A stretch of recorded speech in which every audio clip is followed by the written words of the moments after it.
Good evening, softball fans, and welcome to Rockwall Heath High School, the beautiful softball complex here on the campus of Rockwall Heath High School. Jameson Starrett here with the Rockwall ISD Sports Network.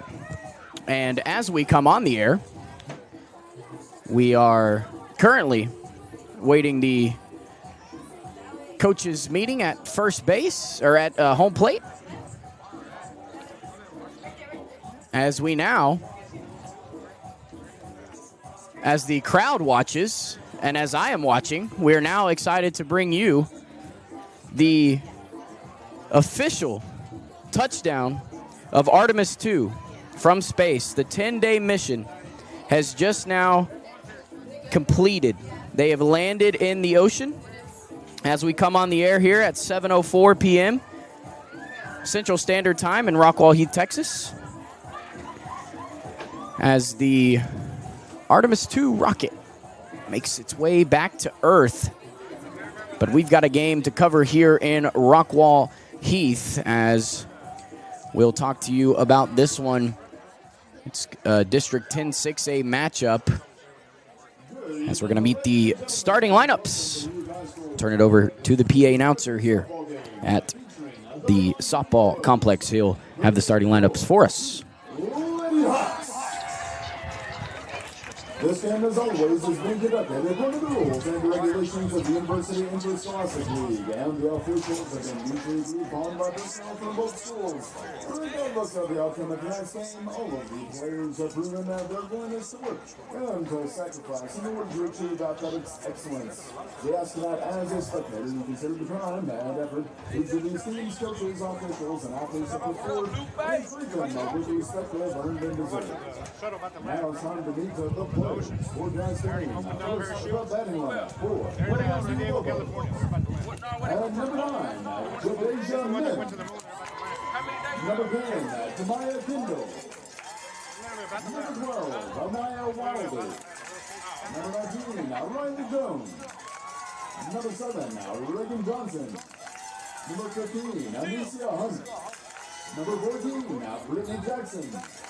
Number 27, Gigi Marino. Number 2, Manaya Bolsby.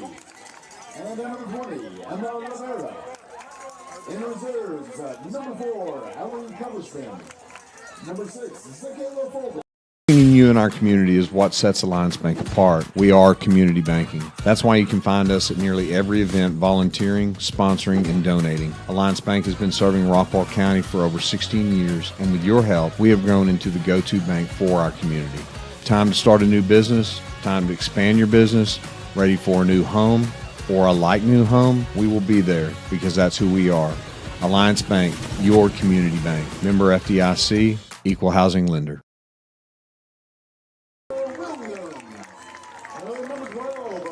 Welcome back to Rockwall Heath High School here in Rockwall Heath, Texas, if you will, as we bring you this District 10 6A matchup here on the Rockwall ISD Sports Network. Again, if you're just joining us, Jameson Starrett here.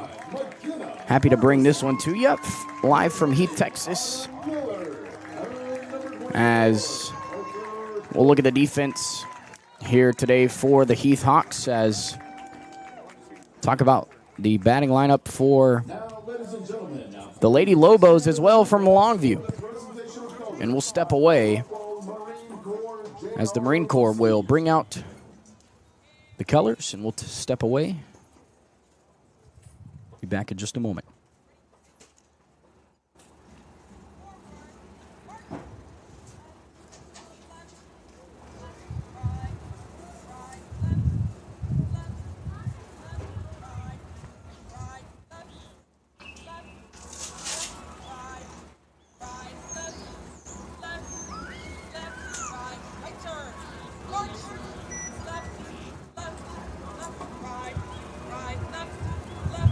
Go, go.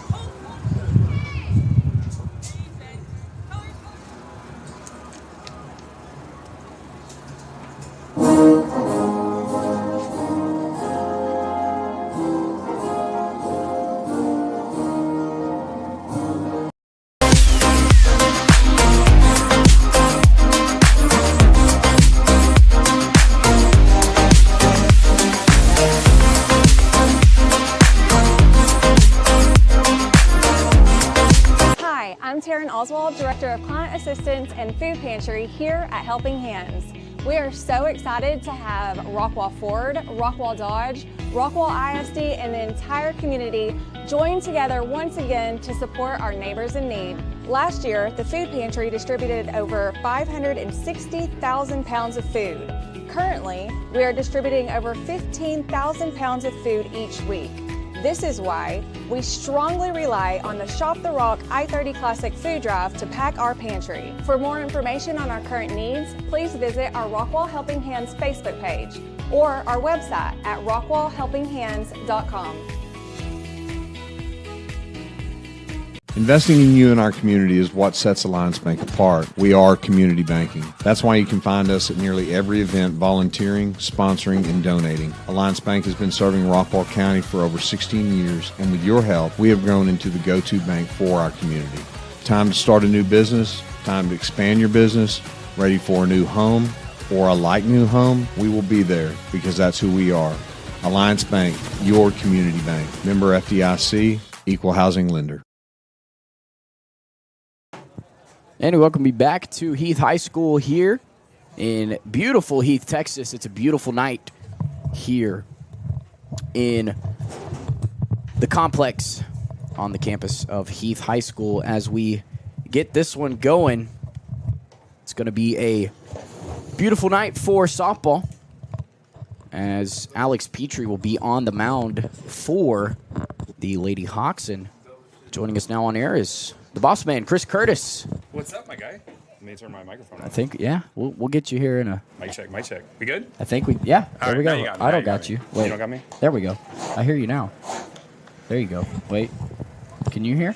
I can hear you. Okay. Can you hear me? I can hear you now. All right. We're good to go then. It also helps that you're right next to me, so I mean, that does help. So this one is, wait, Now can you hear me better? yes. Okay. Yes, there Now we you go. got me. There Okay. we go. I think we got it. Now you got me. Something like that. Yeah. All right, here we go. So this one is a big District 10-6A matchup between the Lady Hawks and the Lady Lobos. Lobos made a nice drive east Yes. from out in Longview. Yes, and of course across the way here, the boys are taking on the Lobos as well. So I'm trying to, I can't hear. Let me see. We're getting here. Let's see. Where's my... are you in all the way? I won. That's right. Go. Wait, hold on. There we go. Okay, there we go. Got it now. Now can you I hear? got it now. I can hear. Here we go. So, Petrie will be in the circle tonight. It's my first look at her this season. Got to see Burleson last week. But Mims will lead off. As again, we mentioned the Artemis 2 crew landing right as we came on air. Pretty cool to get to announce that, as leadoff hitter Mims here will step up for Lady Lobos. First pitch from Petrie is inside for a strike. Beautiful pitch.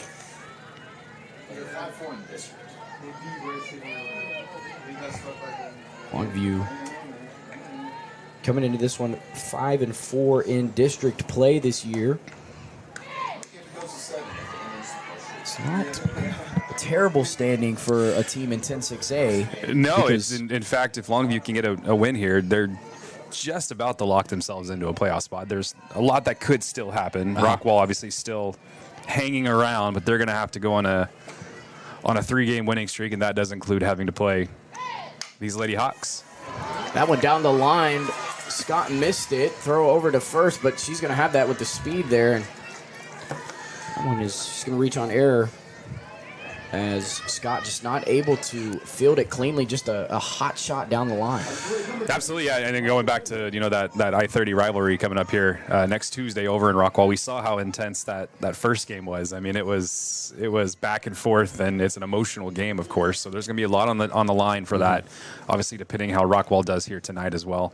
But Heath can pretty much put themselves in the playoffs after this one.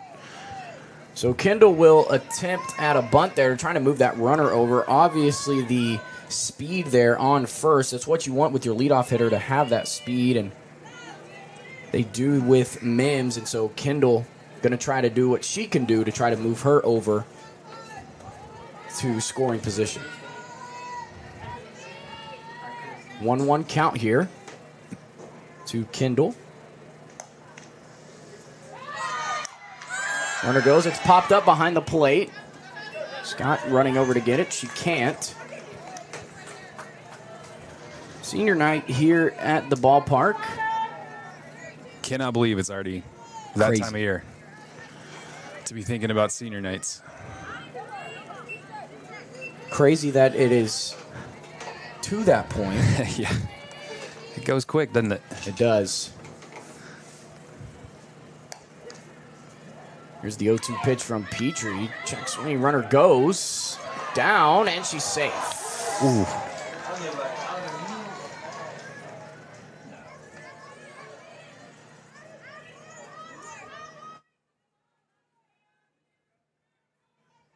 There we go. Now we have. You still got me? Yeah, I'm still Yes, there. I'm still there we go. Everything You were went, turned up everything went all the way. because we had yours for the crowd. Gotcha. And so I had it. I was wondering why that was getting a little hot over here. I didn't I want was to like, touch I can anything hear till break. myself. And swung on and missed, strikes her out for the first out here, and that's going to be a key factor in this one for Petrie to be able to get those batters out at the plate. She does so there, gets Kendall down on strikes. So Wilder will step up to the plate. Comes in the 3-hole hitter. Obviously, it's probably a power swinger, somebody Absolutely. who can send one deep. Obviously could pose a threat here. Let's see the pitch. Tried to paint the corner, does not get it. Yeah, Longview might be one of those, surprising teams here of 10-6A. You don't really consider them, more of a powerhouse of a softball school, but they've had a really good year, beating some really good teams. So all the props to Longview coming in here this season and showing 10-6A that they're not a pushover. They are not. They have a lot of success in a lot of sports, and softball trying to be another one of those programs with some playoff successes. Strike called there, 1-1 now.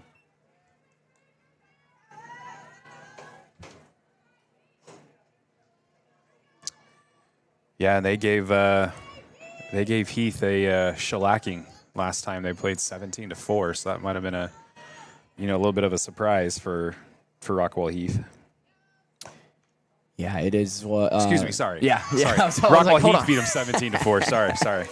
It's been a long week. It has. It. I know right there for all the Sure. soccer is turning over. Soccer, and golf, track, tennis, all of them are just piling up, along with everything else. And then life on top of that. That's right. So 1-2 with one away. Swung on, fouled back.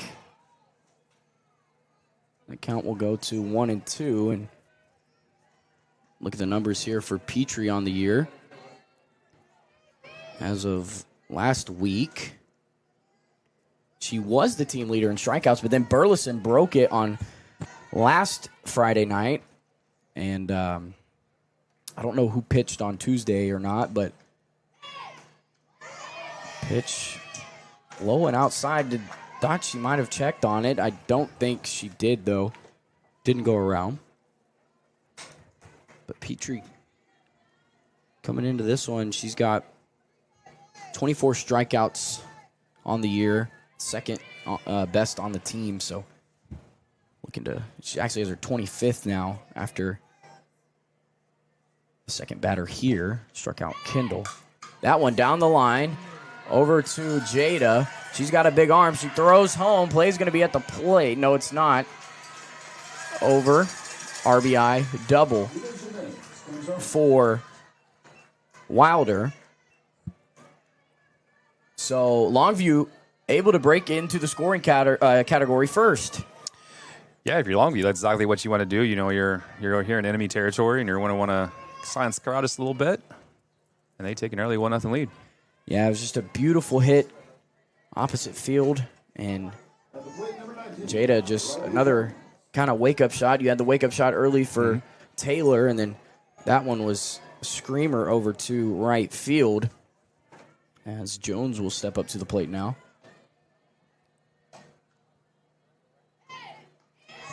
Beautiful beautiful off-speed pitch there as gets her to just absolutely swing out of her shoes there. And Jones looking to just clean things up here with a runner on second with one away.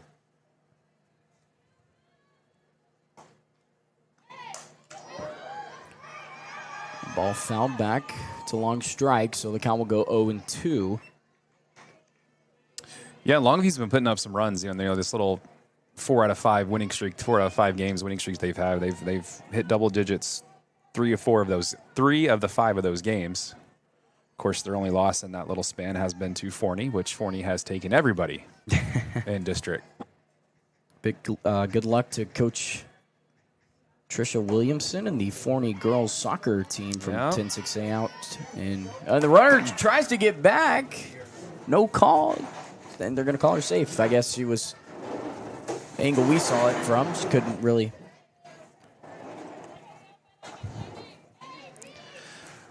10-6A, a big part of the UIL soccer tournament the last few years down there. Of course, Rockball's been down there twice in the last 4 years. Coach Williamson, the cousin of Coach Harvey, baseball coach. And I tell you what, this Heath Lady Hawk soccer team, I know they had a disappointing by-district, but they had 11 freshmen this year. Wow. And that's going to be a team that is going to be – they got a taste of what it's like in playoffs once you roll over. Of course, they started red hot. They won 13 in a row to start the season. Oh, my goodness. And they were making a name for themselves. Just had a little bit of issue with those injury bugs in that by-district round, but they're going to be back, and they're going to be very strong next year. Yeah, that's always good when you have a good group of young talent, and that's really been the story really for almost every 10-6A team that has gone and made a run. Absolutely. Every sport, really any school, it's kind of been that group that starts out their freshman year, and you watch them kind of grow into their senior years, and a lot of these teams half of their starters will go play Division I ball now. Absolutely, and it's really cool to kind of see, they get that first taste of that playoff victory, and they kind of realize, we have to raise the bar. It's not quite the regular season, and I think they learned that. And when you talk to when they're seniors, you're like, man, as a freshman, we had to raise the bar. We'd want it more. And talking to a lot of the girls over there on the soccer team for Heath, there was high expectations this season, so they'll be back. They're gonna be a fun team to watch here the next couple of years. And I hear there's a couple more coming from behind in 8th grade, so there's going to be some nice talent for the Lady Hawks. But yes, good luck to Forney. They beat South Lake Carroll 2-1 in the semis. South Lake had not lost a game. Wow. And they're going to about to play another undefeated team, so it should be a good one tomorrow. It's a fun place to be this time of year is in Georgetown, that's for sure. It is.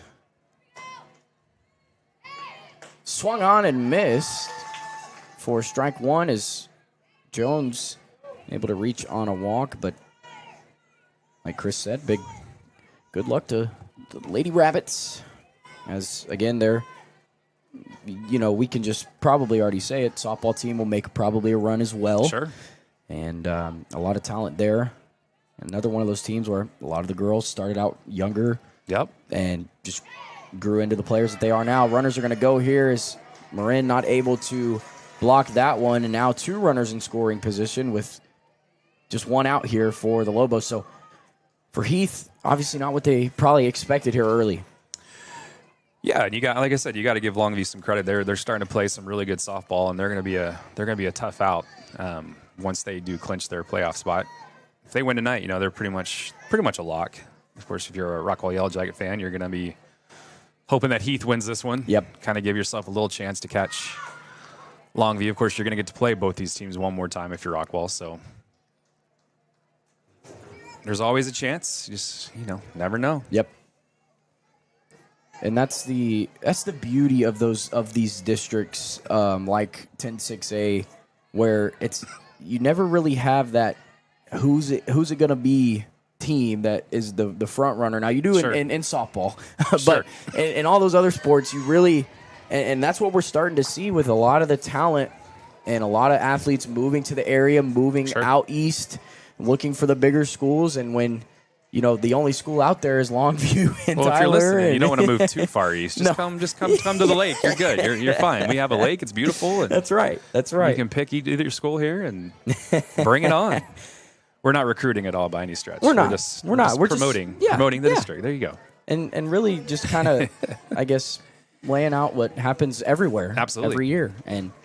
But teams growing all across the area, and a lot of teams just strike out there from Petrie as runner tries to get back safe. So 2 outs now.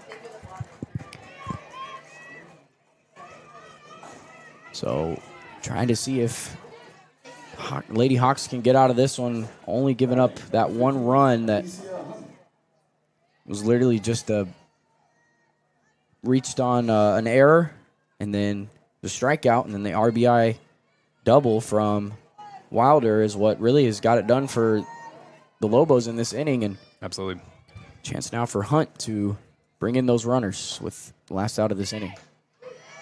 Yeah, and I was really intrigued to see how the Lady Hawks would react to Tuesday night. You know, getting probably a team that they knew they should have beaten, probably should have beaten Royce City, but they get shut out by Royce City, which was probably a shocker to them. So it's a game they can look here and see if they can get back on the winning ways of things, because you can't lose too many more games here once we get, you know, closer to the playoff season, which is really just about a week and a half away. So it's that time of year where you got to put it all together, and this is where you work all season long for, to get in these moments.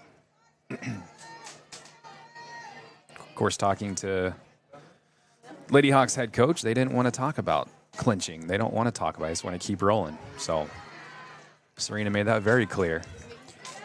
That they are just playing one at a time. Yeah, and that's the mindset you have to have down the stretch is, you know, like she said, you're not trying to just sneak in there. You want to win, and you want to win well. And you want to be able to say, you want to confidently win that last district game and confidently know who you're playing, who you're going to be battling against. Do you have to, because then you have to go, do I have to play in? Do I have to play another game to even make the playoffs? Well, and you got a little one that both teams look forward to, playing each other. I mean, you're going to get the I-30 on Tuesday, which is going to be a big one for both teams. Yep. I mean, Rockwall will be playing for their playoff lives at that point. It's a must-win. And then Heath is really looking to get that D1 1 seed. They'd be the number 1 seed if they can keep pushing a little harder. 3-1 count here. Strike called. Runner, they got her tied up in a rundown now, and this will probably be the final out, and it is. A beautiful way from Petrie to get out of this one. They get her caught in the rundown. The runner out on third, Jones, thought that it was, or that was Wilder, thought that it was going to be ball 4, but it wasn't. And so the Lady Hawks are able to get out of this one. We'll be back in just a moment after this. We are CallMet. We make steel landscaping products that are perfectly flexible, perfectly durable, so you can make your yard perfectly you. CallMet, defined by steel.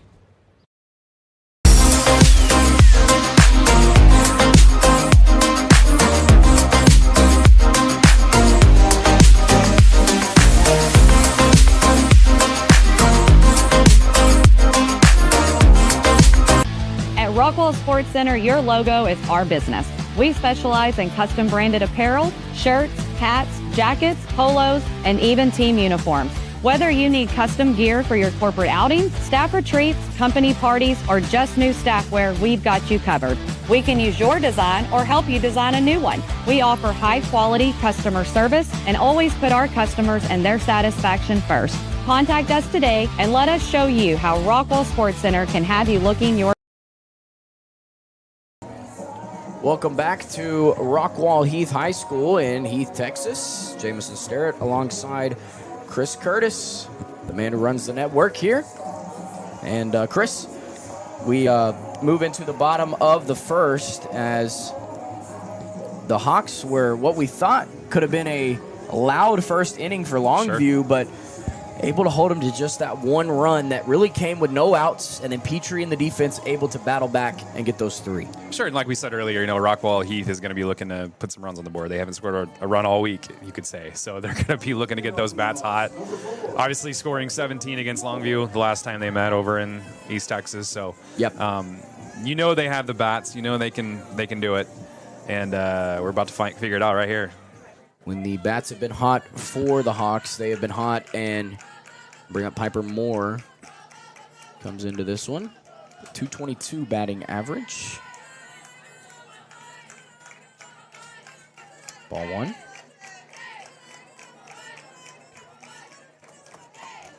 Moore, a junior in her year with the Hawks, has done good so far. Has swung on and missed there off the mask of the catcher. She done a good job getting on base this year.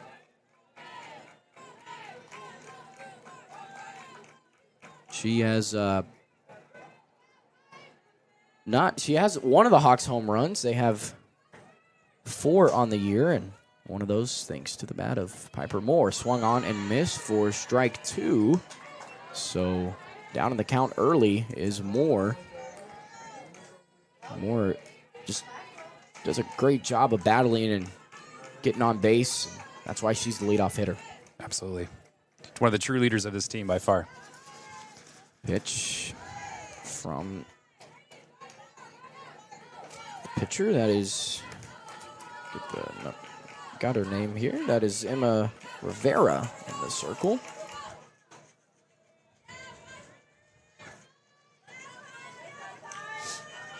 So 1-2 now. Moore got a battle here. Doesn't want to be the victim of the first out. I'm going to say that one was foul tipped. I think she missed that one and could have, I don't know, it might have bounced off the helmet. I couldn't see it, but could have been thrown down the, could have been a called third strike where she would have had to run over to first and they would have had to complete the strikeout, but the umpire behind the plate says that it was tipped. So we'll do it again, and Rivera sits down Moore there for the first out. So again, if you can sit down one of the team leader in batting average, it's good for Absolutely. Rivera to do that Absolutely. early. So Taylor Scott will come up and lead off here. First look at our first senior of the night. She was our impact player, our Alliance Bank impact player last week. And so she comes into this one obviously going to be continuing her softball career at Creighton University. I believe that's up in Nebraska. Swung on and missed. Strike 2. So down in the count early, 0-2. Rivera already doing a nice job. Here's the pitch outside.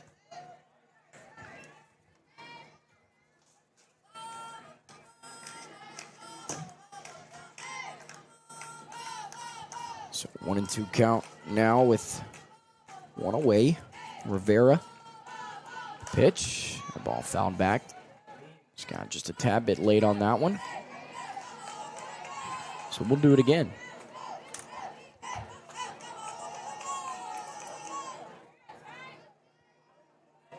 Get some numbers on Rivera this year. Assuming that every team enters their stats. That one popped up. Right fielder calls it off, and she's there to make the out. It's hard, isn't it? It is. I think the worst sport to figure out stats for has to be soccer, though.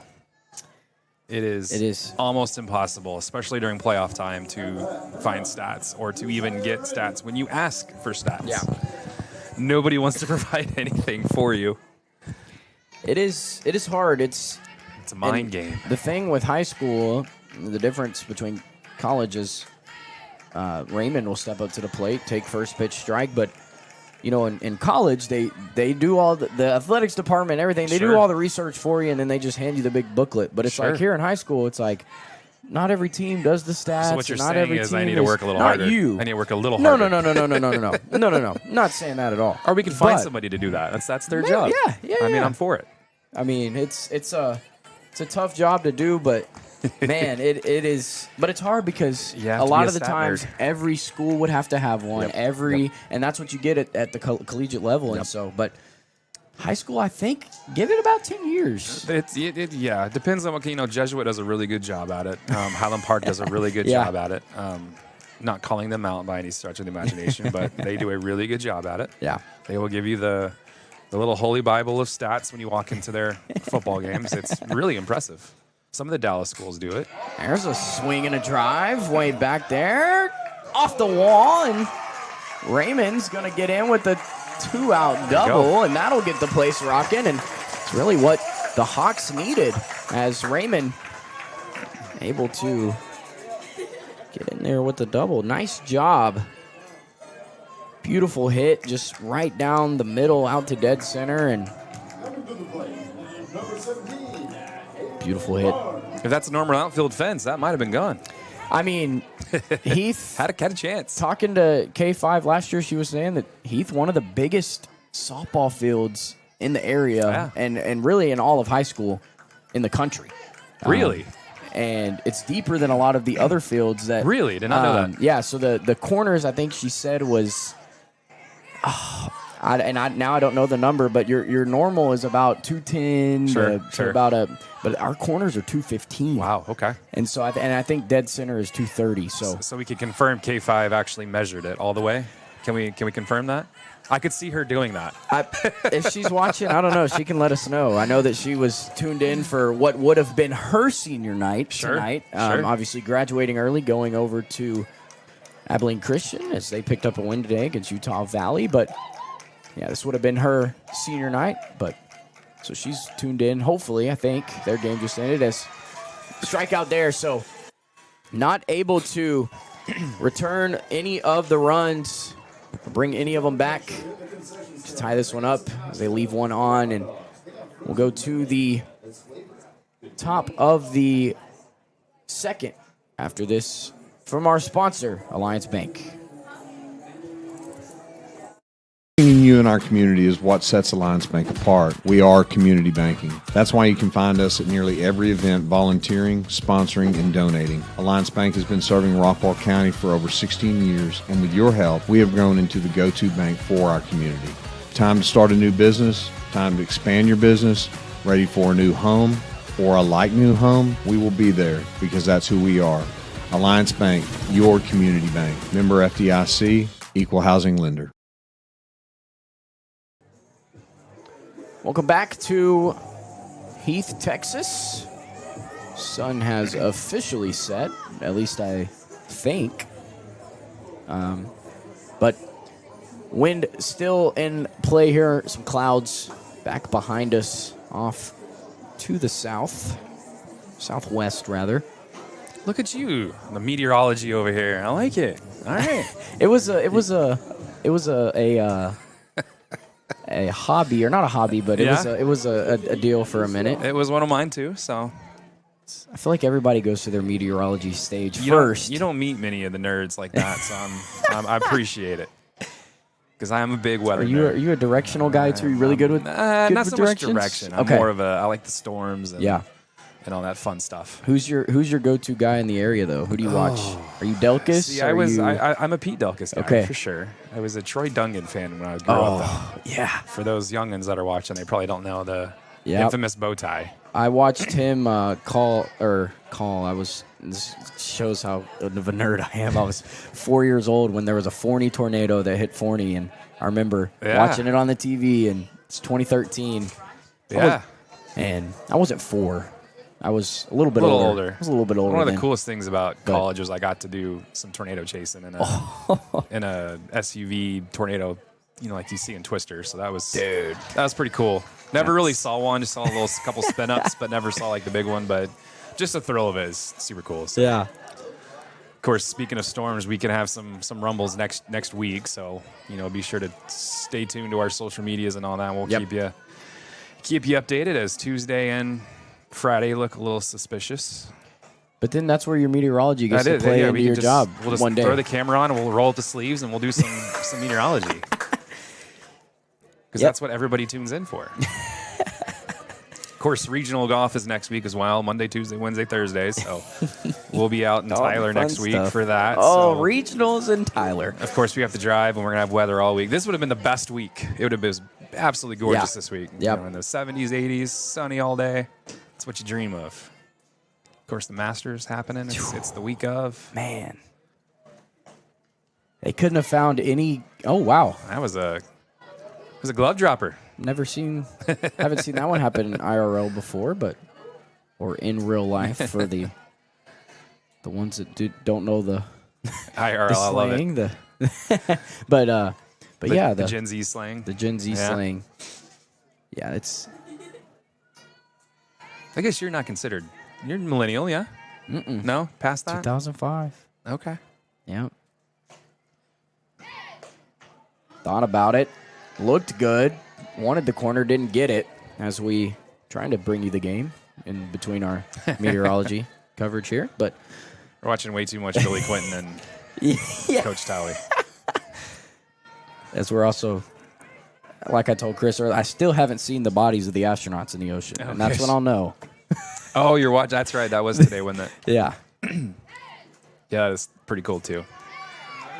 Outside pitch. Petrie wanted it. Crowd wanted it. Didn't get it. As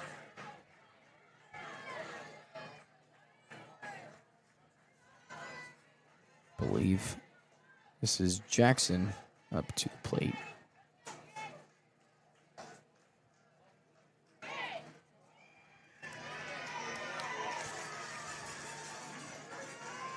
So Jackson will reach.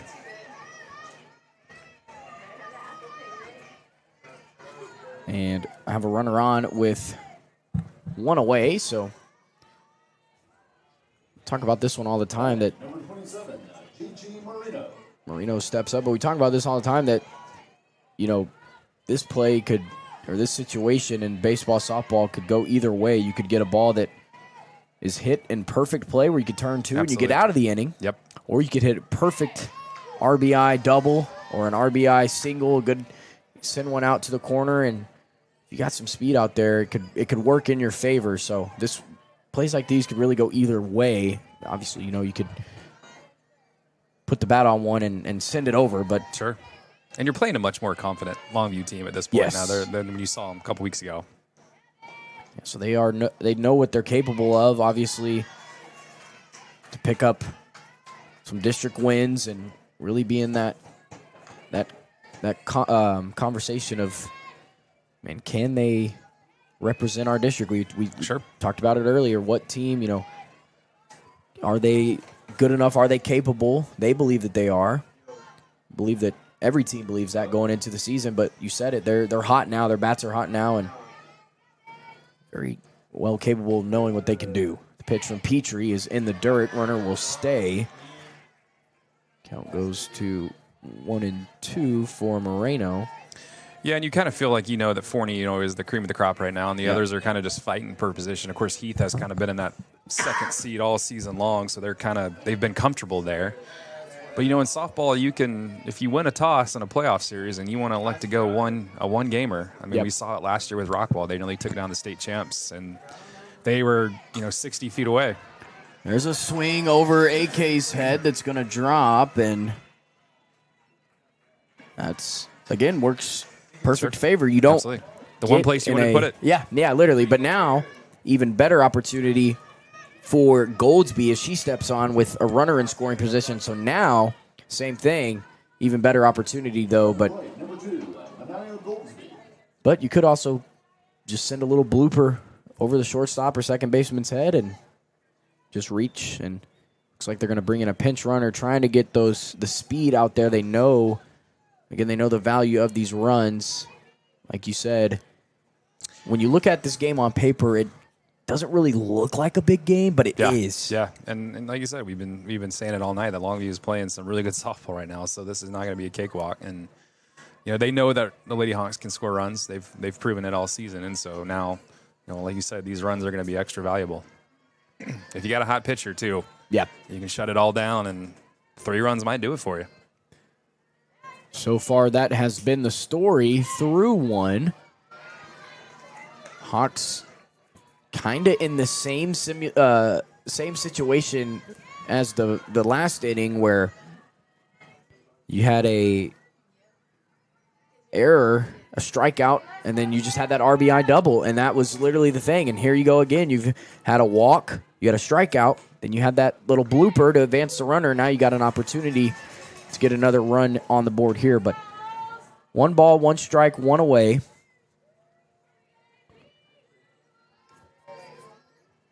As Goldsby just trying to put the ball into play.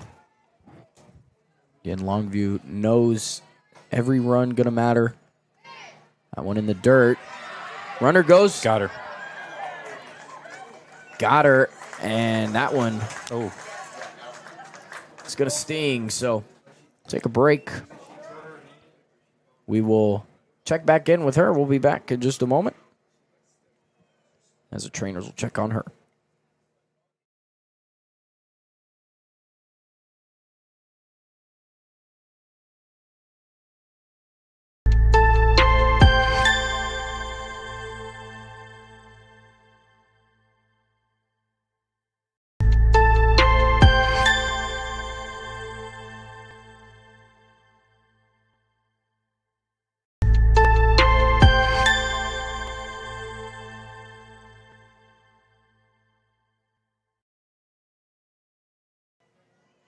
So Jackson will walk off the field, and Goldsby will get another chance as the count goes to 2-1.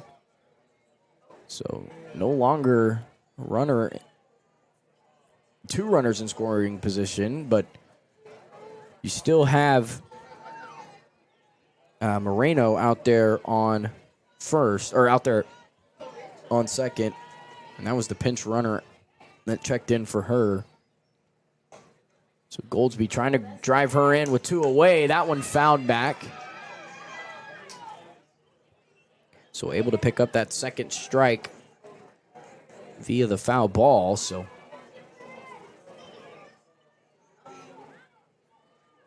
of course, meet the Hawks tonight across the way here at the baseball game. Of course, the Heath Hawks taking on Longview. always love when they do those nights.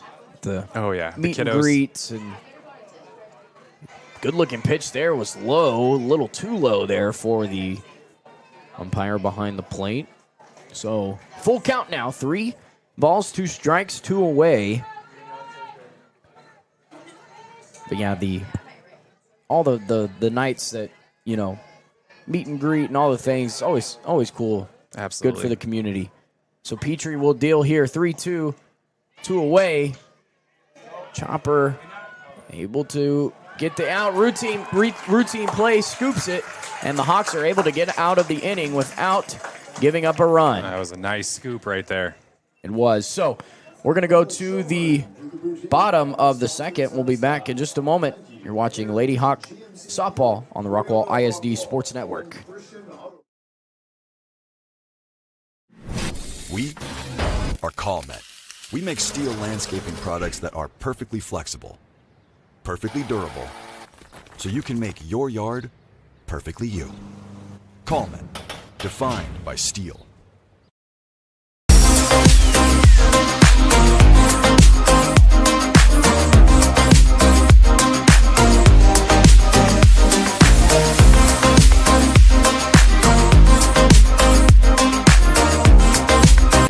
At Rockwall Sports Center, your logo is our business. We specialize in custom branded apparel, shirts, hats, jackets, polos, and even team uniforms. Whether you need custom gear for your corporate outings, staff retreats, company parties, or just new staff wear, we've got you covered. We can use your design or help you design a new one. We offer high-quality customer service and always put our customers and their satisfaction first. Contact us today and let us show you how Rockwall Sports Center can have you looking your... Welcome back to Heath, Texas. Beautiful night here as a 1-0 ball game in the bottom of the second, but the power threat of Jada Williams will step up in this one.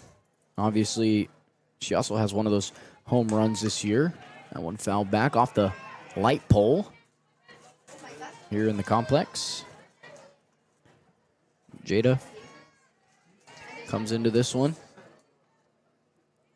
She leads the team in RBIs as well, so really good when runners are out there on the base pads, but they are not.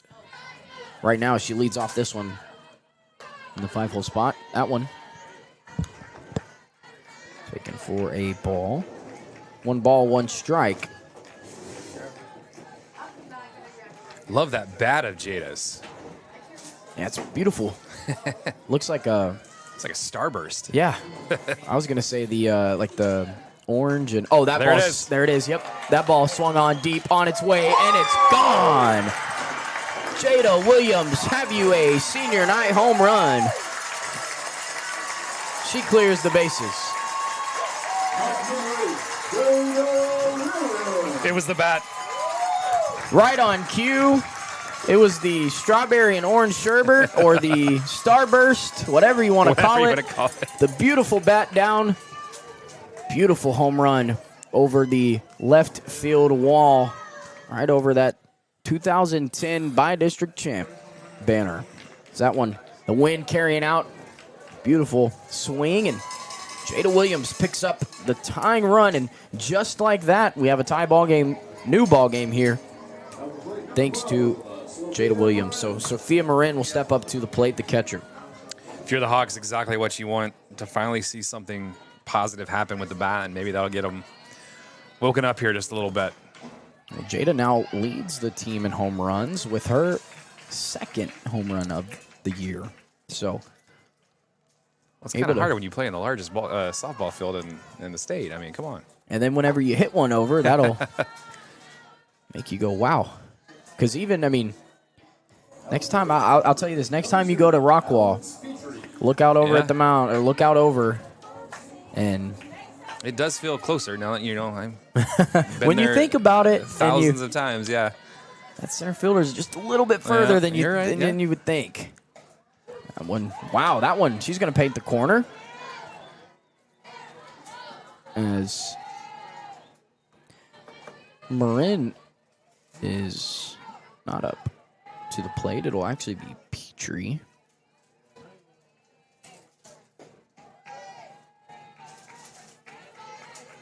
So, Petrie, the 1-1 count.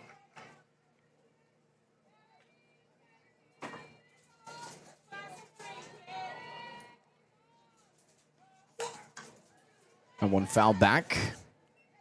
Strike 2 called. Of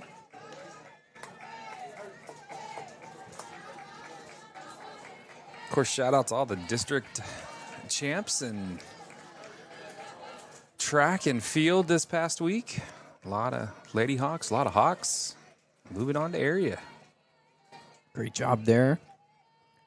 All those athletes, and there's a ground ball that'll get through as Petrie able to get a nice little 1-out single and get things going for the Hawks here as AK will get her first look here in senior night.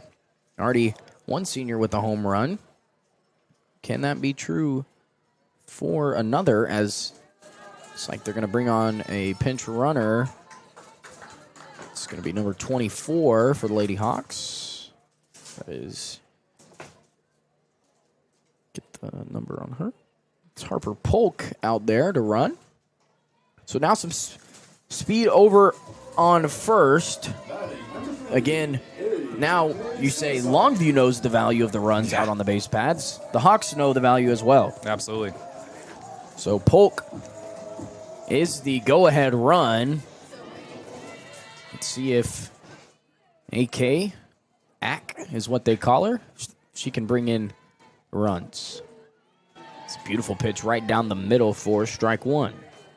Of course, the Hawks all season long, when the bats start getting hot, watch out. They have caught fire. They will put up some runs on before you can blink. And it's just literally, like you said, blink of an eye. They can score 4 or 5 runs. AK waits on that one, pops it up to the catcher, and she drops it. Runner didn't have to go, and they're going to call time.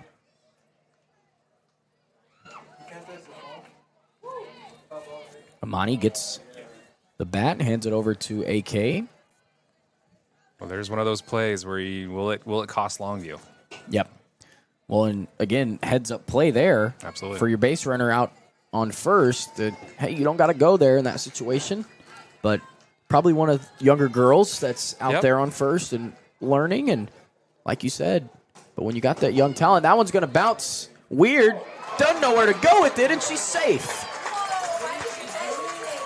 So a freezer there to the second baseman, Jones. Or correction, Jackson. And now some trouble if you're a Lobo fan. Absolutely, yeah. That pop up right there that provided to be something of a little bit of a spark for the Lady Hawks, and now they're got 2 on. They're gonna try to put some points on the board here. Yeah, and again, could have been an easy double play, inning-ending play, but unfortunately it wasn't. Or fortunately for the Hawks, Lady Hawks, it wasn't, because it was one of those where it bounced weird off the turf. She didn't know where to go, and then she almost made an awkward throw. And man, Chris, if she would have thrown that ball, it was going to the right fielder. It was game over right there for that one, for that inning. So yeah, a little bit of a break for the Hawks. See if they can take advantage. So Amani Thornton will step up to the plate. Runner in scoring position. The go-ahead run out on second. A.K. Sinisal out on first. Thornton pops one up. Shortstop giving chase, or left fielder giving chase, and she does, able to get the out. So 2 outs now here with runners out there on the bases. Something that, again, you don't want to leave those runners out there in a game like this. As Piper Moore will step back up, and she struck out in her first at-bat. Moore, the only strikeout victim tonight. Everybody else has been put out due to just the ball being put in play. Is that pitch low? Shout out to Steve watching from Northern Michigan. Shout out to AK. Shout out to the, I would assume, hopefully, a Wolverine fan. The Michigan Wolverines winning the tough national championship. And followed up with a tough loss in the NCAA Frozen Four last night, if you're a bit of an ice hockey fan out there. We're a rare breed as well. Weather nerd and hockey nerd. Hey, I'll take. Go figure. I love hockey. I like cousin played 1 year at Tech for the club hockey team, and then, but again, the collegiate hockey is very different from any other sport, because when you have to drive from Lubbock to DBU to all the teams that they would go and play, not all you could go to in Lubbock is maybe Abilene, maybe. Well, in hear this out. El Paso, maybe? Their practice rink was in Amarillo. Yep. So he had to drive an hour and a half every day up north. And practice, he was just like, man, it was just too much to do for a club team. But he was there when they got the tortilla jersey, so he got the free tortilla jersey with the name on the back. Really cool. Those are pretty cool. Hockey nerds. I do love a good jersey, that's for sure. Hawks up 5-0 across the way here in baseball against Longview. Of course, there is that one back to the dugout off the wall. There's a crowded top of the standings in baseball right now as Rockwall lost their first game today to Tyler Legacy. So There's a two-way tie for second between Legacy and Heath at the moment. Rockwall still has that 1-game lead, but they both play next week, each other. It's going to be a big one. So that will break everything up or give somebody the district title next week. Of course, Tyler Legacy will be hanging around as well. They split with Rockwall and Heath this season. That's a swing and a drive from Piper, and out on the warning track. So she'll fly out to center field, and that's how we will retire the side. So no run, or 1 run comes across thanks to the Jada Williams leadoff home run, but other than that, you leave the 2 runs out there. Not what you're going to want to have down the stretch. Yeah, if you're the Hawks, you wanted to get a couple runs there for sure. But the bat's starting to wake up a little bit, so that's a good sign for them coming up here when they get back in the bottom of the third. But just play their game right now. Just keep sitting Longview down, and you're going to have your chances here. Petrie doing a nice job, though, out on the mound tonight. She had the early hiccup, but her offense able to get that run back as we'll keep it here because the Hawks, they just pitch it 2 or 3 times, and then Marin says, hey, ready. We're ready. So I don't even, first base coach not even out there yet, and I don't even see the leadoff runner for Longview yet. Still putting the batting gloves on, but we're ready to go. So we'll keep it here with you as Chris, I think I finally have seen the 4 astronauts. There you go. I finally have seen them, so They have made it all the way. kind of cool to be able to say that. Yeah. Witness. Of course, it takes a brave soul to fly around the moon and come back and say, hey, you're just going to be flying, 20,000 miles an hour, and you're going to land in the water. I was telling Kelsey this. One of the astronauts' daughter posted on Instagram. From space? No. Okay. Daughter posted on Instagram, as we'll cover the first pitch here from Petrie. Probably a better Wi-Fi up there than we do down here, that's for sure. Right. That one high. But the daughter posts from Earth, and it's like she was posting the pictures of, her and her dad saying bye to dad, all the things. Sure. I think this was the one that the wife passed away. Okay. And they named the moon crater after or whatever, and I've been keeping up with it, all the things. Cool. But hardest Instagram caption I think a kid could have as the pitch here is taken for a strike. But hardest Instagram caption that any kid could probably have on Earth is love you to the moon and back, Dad. Oh, love it. Oh, that'll tug at your heart. Could you imagine, no hate on any dads out there. Dad's but just sitting in his chair, watching TV, and he gets that text, and love it. Love it. Not many people can say they have gotten that I love you that to text. the moon and back, That's Dad, pretty because cool. he's actually all the way up on the moon. Kind of crazy, That's but pretty cool. back to the softball action is Instagram 2-1. Post of the year. Right there? There you go. It's an early nominee, right? Is that an award? I think that's an award, I'm isn't sure it? there's a something. Got to be something social for it. media award for that one. Petrie will deal here. That one fouled. Whoa, watch out. Almost hit the... Actually, no, it didn't. I thought maybe it did. The way she was kind of standing, it might have bounced off of her, but it didn't. So Mims will try to reach here as Kendall is on deck. 2-2 here from Petrie. The pitch. Swing and a drive. It's going to be a base hit. So Mims is 2 for 2 on the day as she gets a leadoff single. Kendall will step up to the plate. She struck out in her first at bat. She was one of the 3 strikeout victims for Petrie. Petrie creeping into that number that Burleson set, the team leader this year so far, back on last Friday. So Petrie trying to come and reach that number tonight. She's got 3 so far. Pitch is high. Sophia thought about throwing it back to the first baseman, but she doesn't. Of course, trying to figure out what the Rockwall score is for softball. Of course, that game, if they do lose, would almost guarantee both these teams would have clinched tonight at this point. We'll work on that for you. 1-0 pitch, runner goes. Beautiful throw. They're going to call her out. She left early.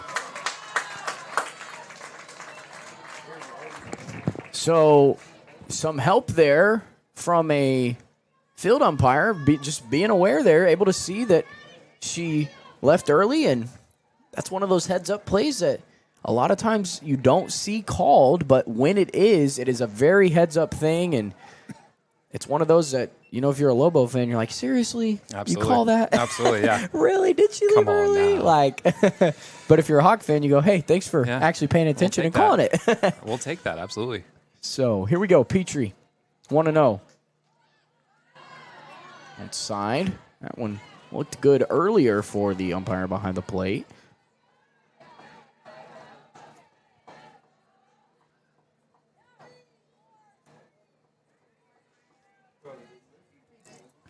So 2-0 now to Kendall. And she struck out her first at bat.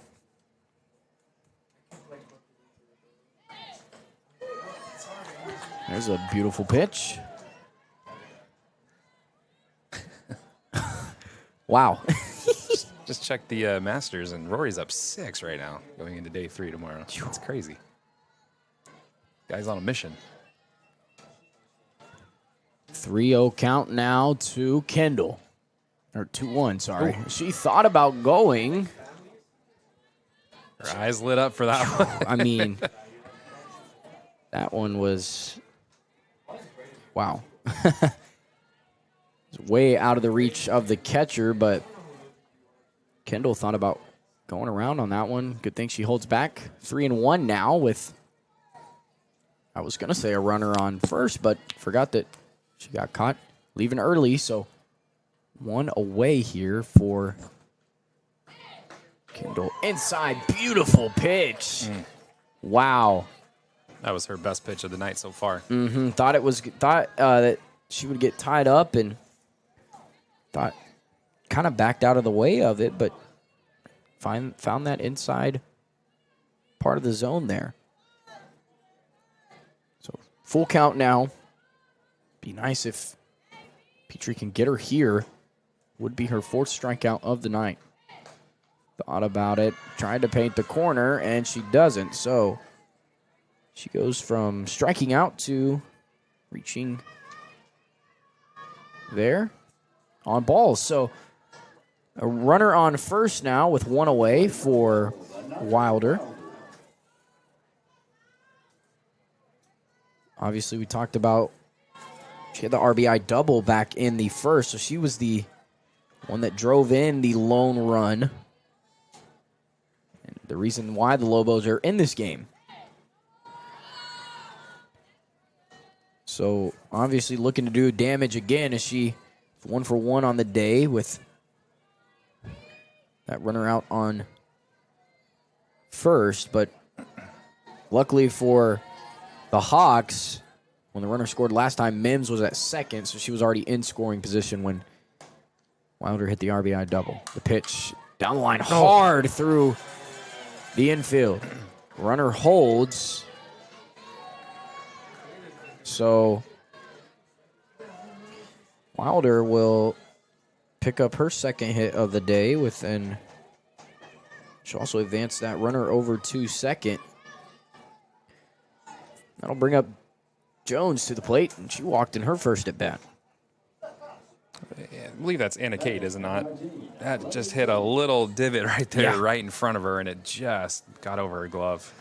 Right position right there, though. And that's the thing is, you know, I think the biggest thing to compare an infield bunt or an infield, you know, ground ball, whatever, on turf, the biggest comparison I can make is a punt returner trying to find, or a guy trying to return the onside kick on the football field, and you don't know which way that ball is going to bounce. Is it going to skip over you? Is it going to go right? Is it going to go left? Is it going to skip down? The beauty of the onside, though.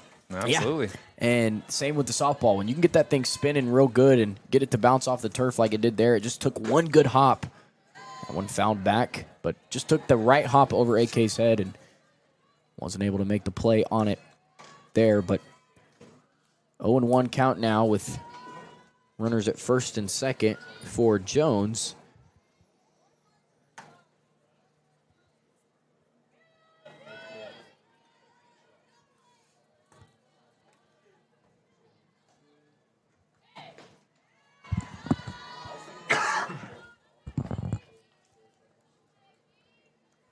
Marin holds, thought about throwing it down, but she won't, so 1-1 count now to Jones.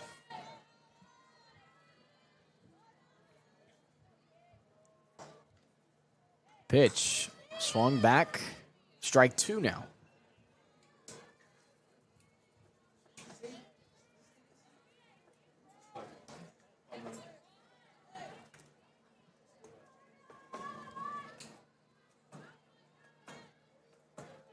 So 1-2 count now for Jones. Petrie gets the pitch from Saldivar. The 1-2 pitch from Petrie is low. Runner goes. Beautiful throw, and she's... Oh, dropped man, just out of the glove of the future Jayhawk. Hope that's the Creighton. I think they're Yes, the Taylor's Jayhawks. Yep.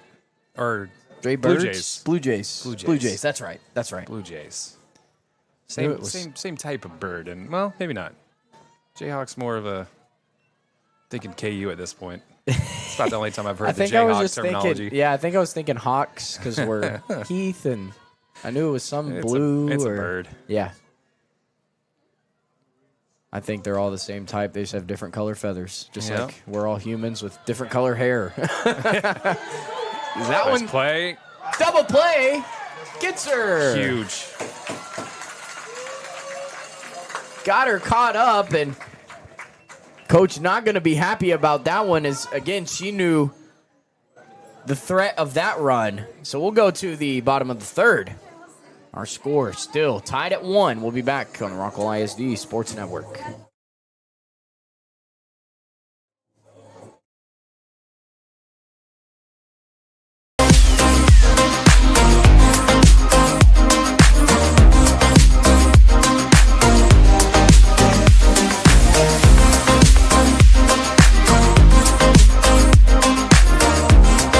Hi, I'm Taryn Oswald, Director of Client Assistance and Food Pantry here at Helping Hands. We are so excited to have Rockwall Ford, Rockwall Dodge, Rockwall ISD, and the entire community join together once again to support our neighbors in need. Last year, the Food Pantry distributed over 560,000 pounds of food. Currently, we are distributing over 15,000 pounds of food each week. This is why we strongly rely on the Shop the Rock I-30 Classic Food Drive to pack our pantry. For more information on our current needs, please visit our Rockwall Helping Hands Facebook page or our website at rockwallhelpinghands.com. Investing in you and our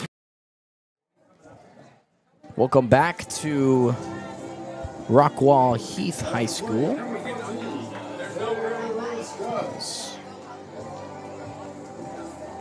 Taylor Scott will lead things off here in the bottom of the third.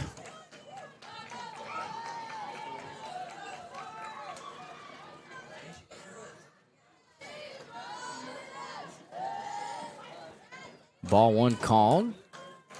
Scott able to she grounded out in her first at bat. Strike called there, 1-1.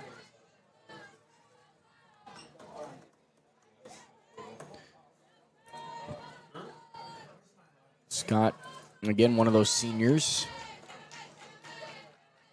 That ball through the dirt, back behind the catcher.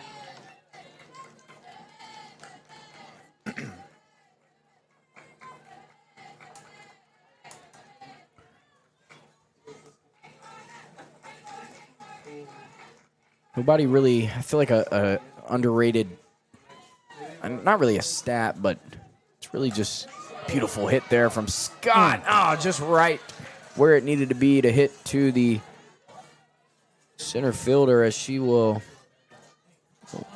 hit a line out there. But the amount of, when you talk about a senior like Taylor, the amount of time and effort that you've put into this game over the last 12 or so years, Yes. to be able to go play at the next level. To see it all pay off. Yeah. Yeah. And tonight and on your senior night, it really is a full circle moment for those girls to sit there when your name and hear your name called over the speaker. It's just like, man, it's surreal. And because I won't even say which two, but there were two seniors out here when I was bringing equipment up here about 2 or 3 o'clock this afternoon. Just out here just popping balls left and right. They were out here grinding. I mean, they know they're going to try to lead this team on a big-time run this spring. So, yeah, like you said, everything they've done, I mean, those 2 o'clock in the afternoon, yeah, hitting with coach and just finding ways to just get extra at-bats, is paying off for him. Congratulations. That's just, yeah. it's got to be just an awesome feeling for them. And softball really is year-round. Sure. The only time you have off is the months of like December, or really November, December, January is really the only 3 You months. get a week off for Christmas, maybe. Yeah, maybe. yeah. And then you turn around and Sure. it's from school ball right into summer ball. Yep. And, state tournament ends and You're right back at it. And yeah, you're right back at it. Yep. And in the summer, you play in the heat. Yeah. Then you play in the fall. Some cooler games in the fall with your fall ball team. You're figuring things out. Yep. Still, sometimes you're playing select ball in the fall and you're playing the school fall ball league as well. And then you get, like you said, a week off for Christmas, and you turn around and you're right back. So it is a surreal moment. When you talk about 12 years, Sure. it is literally 12 years of just constant week in, week out, weekends. How many at-bats do you think you get in a 12-year career? My goodness. Wow. To see like someone's lifetime batting average from that'd be age, pretty cool. whatever the lowest. There's another good. Right to where it needs to be. Yep. So Raymond had the beautiful off the fence hit back in the first. Will line out to the right fielder. I mean, the good news if you're a Hawk fan, the Hawks are finding the ball. They're just not putting it down where it needs to be, and so that's the next step, right? That's where you got to start finding it now, and they'll find it. They'll get there. They will, and I think you look at a team like Longview, don't really know the pitching situation, but if you can really work this pitcher tonight, I don't know how if you even talk about teams that in the softball world, Sure. a lot of teams don't really carry 2 pitchers anymore. Sure. They just have their one ace that can go all, and whatever happens, and they have good games, they have bad games, but And you really see, especially in 6A softball, you have to have two pitchers. You have to. You can have an absolute all-star. She's going to get tired at some point. Just like you mentioned, they play so much softball, and there's so much going on, and there's so much pitching, especially in a 3-game series for these girls. And once they get to the playoffs, it is a lot of pitches. You have to have that second pitcher that can come in and kind of relieve you just a little bit. If you're having a bad night, come in here and just take the game over. If you're having a great night, come in here and take an inning or two. Just kind of give me a little break. So it's definitely big to have that. So if you're a softball team, you want to have those 2 pitchers. I mean, prime example is what Forney has right now. Yep, they do. They have a nice job. They have Amy Santos, a good pitcher, and A wonderful 1-2 punch for them. And, the 2 punch is not extraordinarily awesome, but she gets the job done. another one lined out to the right fielder, and 1, 2, 3 go the Hawks as they will line to center field, line to right field, and then line to right field one more time. And just like you said, Chris, they hitting the ball to the wrong spots, right where the Lobos are, and it's not what you need. Yeah, got a quick little score update for you from Tyler. It's 3-2 Rockwall at the moment, so that is a big game for this game that's going on in front of us. Of course, if Rockwall wins, they do hang around a little bit more. If they do lose that game, more than likely they are out. I mean, there's not much of a mathematical situation for them to get into the playoffs. So that's a big game they have to have, and they're going to have to come here or back home and play these Lady Hawks on Tuesday. Yep. So that's really all that's left in this 10-6A to kind of figure out. Obviously, Forney's going to win district. It looks pretty inevitable at this point. Yeah. So now your 2, 3, 4 is trying to get figured out, of course. And that's another hard part for teams because narrowing that down from, man, we have a team that we know is just going to blow everybody out of the water in Forney. And it's hard to go, man. There could be that one time, though. I mean, There's you that never one know. game. There is. But every year it comes down to, when you look at that, it's hard to go, man, we have to, now you don't have to be one of 4, you have to be one of 3 to make that. And so. And the Lady Hawks are going to have a chance. They're going to have the chance to play Forney one more time. It's the last game of the season. It's right here. So they're going to have a chance to end the regular season on a high note. And what would that do for this team if they were to go out and beat, one of the top 5 teams in the state and say, we've arrived? It would be Take a shot, big right? thing to, I mean, it would be Take a shot. insane. And if Heath is able to do that, that's why you talk about these other games, man. Going down the stretch, you got to win out because when and if it's possible.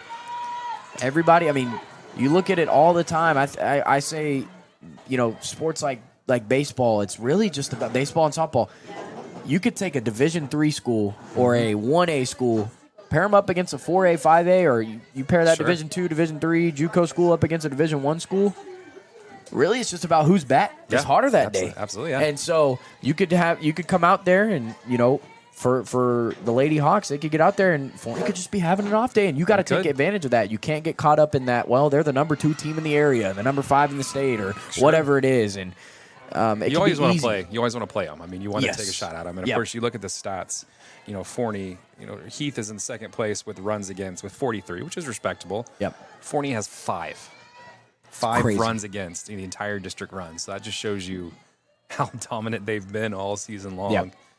And it's continuing. But they haven't they've been beaten 5 times. So they're beatable. So Johnson will reach on a walk. She struck out in her first at bat. As number 15 will step up to the plate.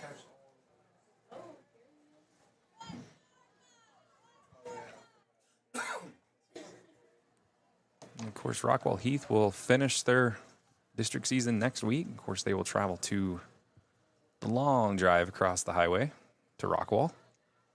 Then they'll finish up right here against Forney. So 2 really good teams are going to need to try to get some wins in their pocket. Of course, Forney, as we mentioned, the top seed, and then Heath, Royce City, and Longview. And Rockwall's kind of still hanging around for them. So. And Rockwall, another one of those teams where they've got one solid pitcher. Not really able to.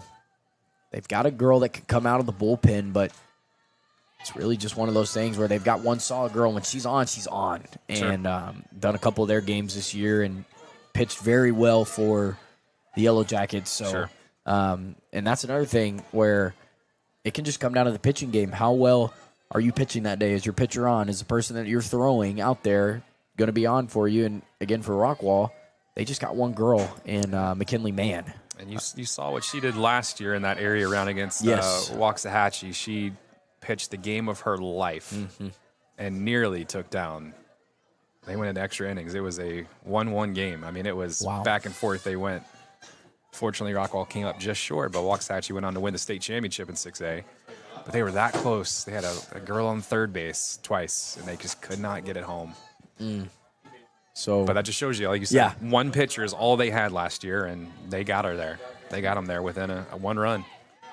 Beautiful off-speed pitch as Hunt goes down on strikes again, gets her to strike out. That'll bring up Jackson. She reached on a walk her first at bat. The runner on first, that is Johnson. Here's the pitch from Petrie. And he's called for a strike.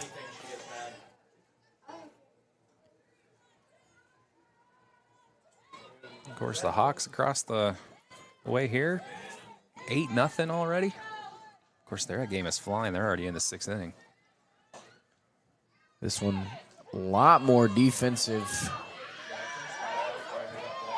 than we probably would have, or really than the last time that these two teams met, when it was a 17-4 I would assume run roll victory at that point when you've scored 13 more runs than the other team. He had a good night at the plate. Sure did, but tonight it's really been the pitching Sure. between these two teams, and I would probably assume as gets her to swing there, but I would assume that Petrie probably didn't pitch in that first game, and then I would have assumed unless Rivera is their only pitcher, I would doubt that she would have probably pitched in that one. Correct. You probably would throw you would try to switch it up so you get your lineup to see somebody else. Wow. Another good pitch. Just a tad bit low. But if you look at the frame of Jackson, man, she stands about 5. That's got to be about 5'8", 5'9", probably closer to 5'10". A tall girl there, so a higher strike zone, but she is one fouled back. But Jackson, it's always hard at, again, the high school level. You talk about it where you got a girl like Jackson who is, 5'8", 5'9", maybe 5'10", and then you got some other girls who are 5'2", 5'1", and that strike zone is a lot different. And so for Petrie to be able to battle through the size difference, really for any pitcher, that's wow. Wow, that one looked good. This count goes full. 3 balls, 2 strikes, 1 away, 3-2-1 with a runner on first. The go-ahead run on first. Obviously, that one important with only 1 out. Jackson. That's going to foul. Looks like they're going to say that one hit in the batter's box. It's another one of those tough calls, but that one clearly hit something and bounced back up before it landed again, so very obviously called there.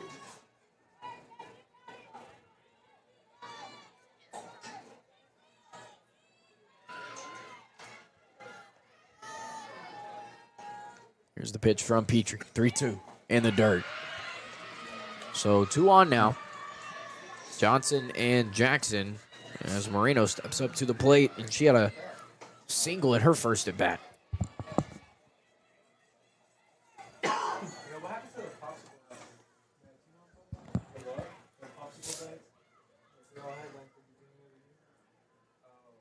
So Coach Saldivar will come out and talk to Petrie, as obviously trying to calm things down out in the circle, but nothing too crazy just yet. Hasn't given up that second run yet.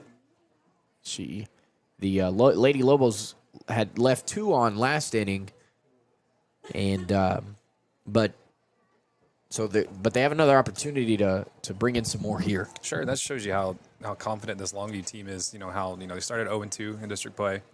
Kind of thought, okay, here we go again, and they started putting some wins together and started getting some runs across the plate. They started scoring a lot. Of course, the loss to Heath kind of felt like the season changer for them. Essentially, they've won 4 or 5 here. Yep. And they've put themselves in a really good spot to be a playoff team this year. And of course, they'll go Division II, and so they can go on a run. I mean, it's something that they're going to keep building on here. Yep. So you got to give props to this Longview team. Probably not a lot of people pick them to be in this position. But here they are, and they're not just looking at 4th place. They're trying to creep up a little bit more. I mean, why not, right? And for a team like Longview, you talk about, starting off slow, Sure. start hitting the ball, and you just get that feel-good factor. And really that's for any team, but a team like Longview, man, it feels good when you're scoring runs, you start to get aggressive at the plate. Yep. And you start to swing at things that you probably wouldn't swing at normally, and you get a chance to put the ball in play as the runners are going to advance over to second and third now. So a big opportunity for the Lobos here. But back to what I was saying is, when you have that feel-good factor as a team, it puts you in a position when you do have that 1-2 count, and it's a close ball, and you swing at it, and it finds a gap. because you have that confidence as a hitter because you go, hey, I've hit the ball for the past 3 at-bats, and I feel good, and I'm just going to swing, and look what happens. Yeah, and they're showing that here tonight. As Absolutely. on cue, swing and miss at that one does Moreno, so 1-1 count. But, yeah, and that's really, sometimes that can outweigh the talent factor. Absolutely. When all it is just sticking the bat out there. Yeah. It's just about, that's all you got to do. And when the bats are on. Beautiful pitch there, right down the middle. So Petrie able to climb back here, if you will, and trying to come back at Moreno. Trying to get her at the plate. Definitely don't want to put anything on the ground through the gap. Everything going to want to be popped up or want to try to get her at the plate. Don't want to load the bases up either. Thought about it. It's a beautiful pitch. It was high. Trying to get her to chase up, climb up the stairs for that one. She does it. She thought about it. She did. And that was a good job of holding it back. Yeah, eyes got big and would have been set down on strikes, but we'll do it again. 2-2. Goldsby on deck. She struck out in her last at bat. But right here. One outside. Can't get that outside corner is Petrie. So this count will go full again. The third full count. This inning, all the other two due to the full count going in favor of the batter as Petrie calls time. Yeah, this feels like a fairly big moment for this game in general. You can load the bases up here. You can find yourself with one out away from being out of it. So, big pitch right here. Yeah, Petrie just needs to do her job. I'd like to see her go back to that inside kind of creeper pitch where they think it's going to hit her and it just curves right back in at the last second. I'd like to see can do that as home plate umpire comes out and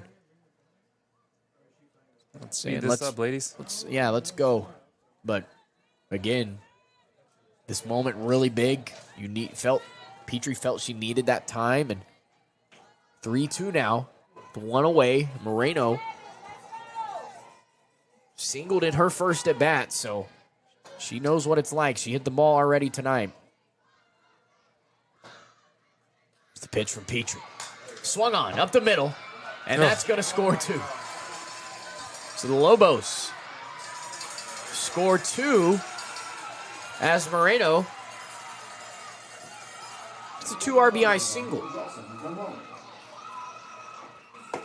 And Chris might be the one we look back on. Yeah, that was the big pitch of this game so far. It's a full count.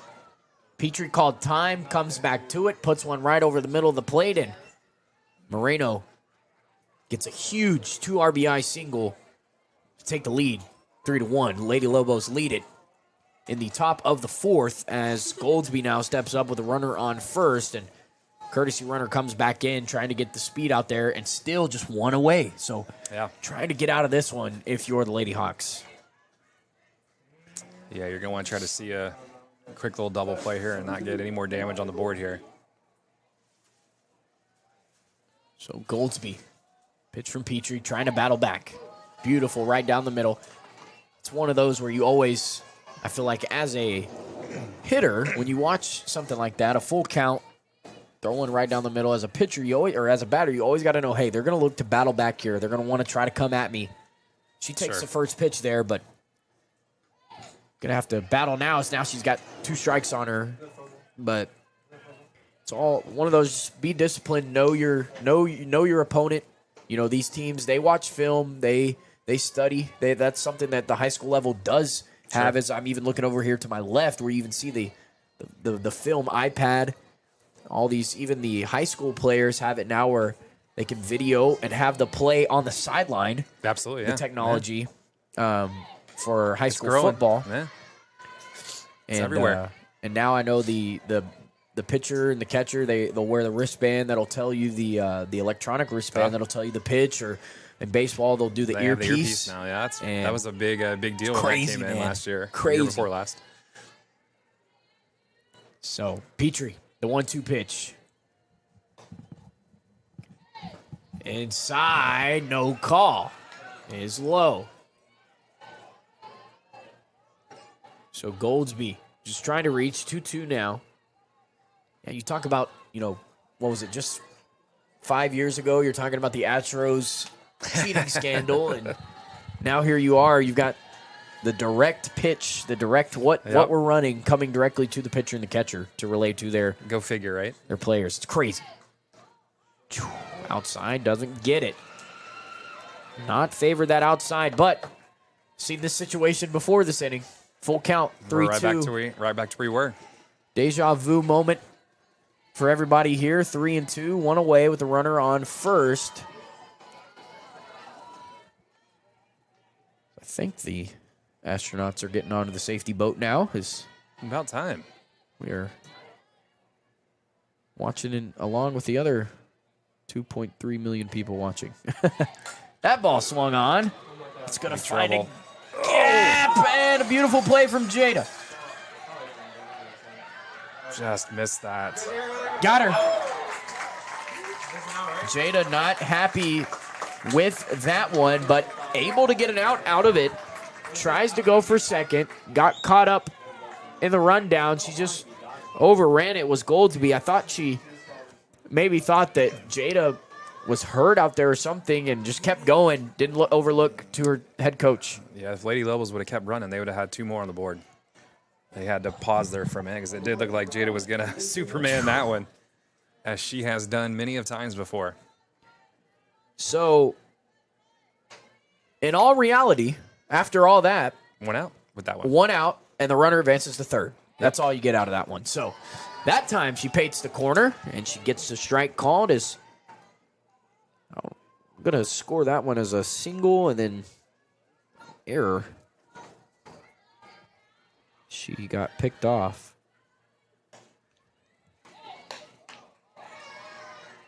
But 2 outs now, and that was really the important thing, was getting that second out to put yourself in a better position. But leadoff hitter Mims, she got, in the last inning, she left early. Swung on and missed, strike 2. Big pitch. But, yeah, Mims, if you remember, was a victim of that second out in the third. Or, excuse me, that was back in the second when she had got picked, or not picked off, but she left early. And just a mental mistake, but it was an easy out. That one, hard ground ball over to Piper. Piper off the turf. And that's going to score a run. So, an E6 there.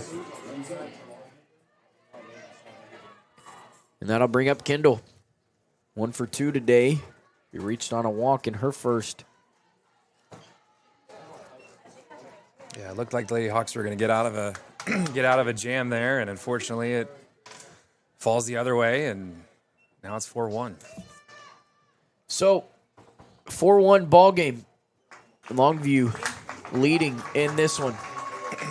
Don't really want to put that last one on Petrie necessarily. That last one really kind of due to the underthrow of Piper Moore. So Burleson will step on. She leads the team in strikeouts. We'll have the numbers on her after this one. Quick word from our sponsors here on the Rockwall ISD Sports Network.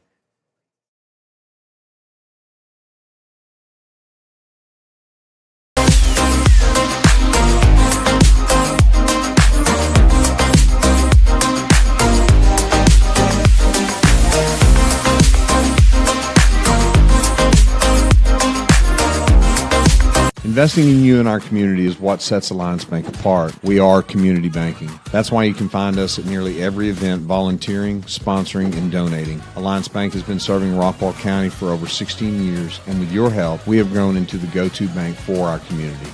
Time to start a new business, time to expand your business, ready for a new home or a like new home, we will be there because that's who we are. Alliance Bank, your community bank. Member FDIC, equal housing lender. We are CallMet. We make steel landscaping products that are perfectly flexible, perfectly durable, so you can make your yard perfectly you. CallMet, defined by steel. Hi, I'm Zach Riddle with Riddle Brothers Roofing and Construction. We're proud to be your local roof. Welcome you back to Heath, Texas. Jameson Starrett, Chris Curtis. Glad to be with you on this beautiful Friday evening in Heath, Texas, as McKenna Burleson now on to pitch. She leads the team in strikeouts, and she's going to have to do some work here to save the Hawks of a district win. There it is. Slow roller.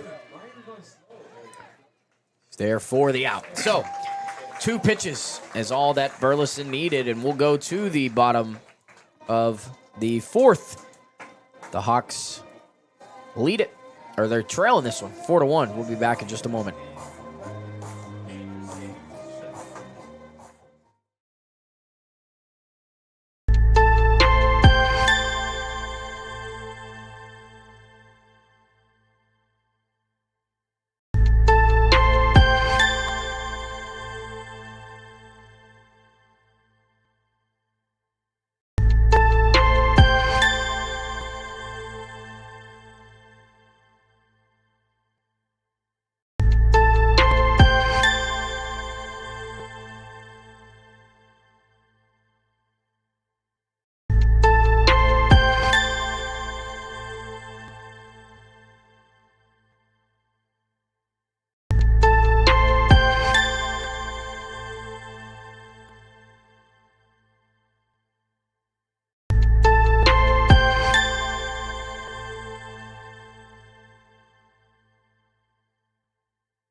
It's the Hawks. It's the Lobos here on Rockwall ISD Sports Network. Got this one coming down.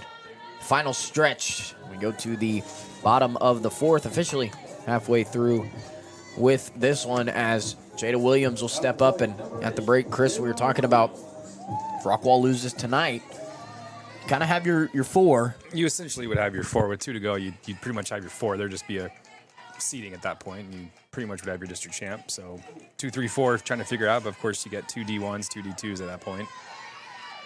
So Heath and Royce City would be playing for that D1 1 seed, which is going to be very important because you would have to face in the area around would be a challenge. You'd have to see Waxahachie if you are the D2 more than likely. So I believe that is correct. I will work on Sounds about right. Research on that one. So Jada Williams steps up, and flash you back to her first time up where she had the leadoff home run. She is the only reason the Hawks have something up in the score column, and that is due to the solo shot from Jada. She knows they're going to pitch around her now. 3 balls. Don't want any runs if you're Longview, because, again, talk about seeding when it comes down to it. How much did you beat them by? How many runs did you score? How many hits? All the things. And so they know that even if it's a solo home run, that 1 run could be the deciding factor between a 2nd and 3rd or a 3rd and 4th place team. Is that a beautiful hit from Jada? Yeah, and if you're looking at that, D1 1 seed, if you're the Heath Hawks at this point, to avoid Waxahachie in round 2, who is currently, by the way, 11-0 in district and 31-1 overall. Wow. So you don't want to have to see them in round 2. You'd rather see No, them, you don't.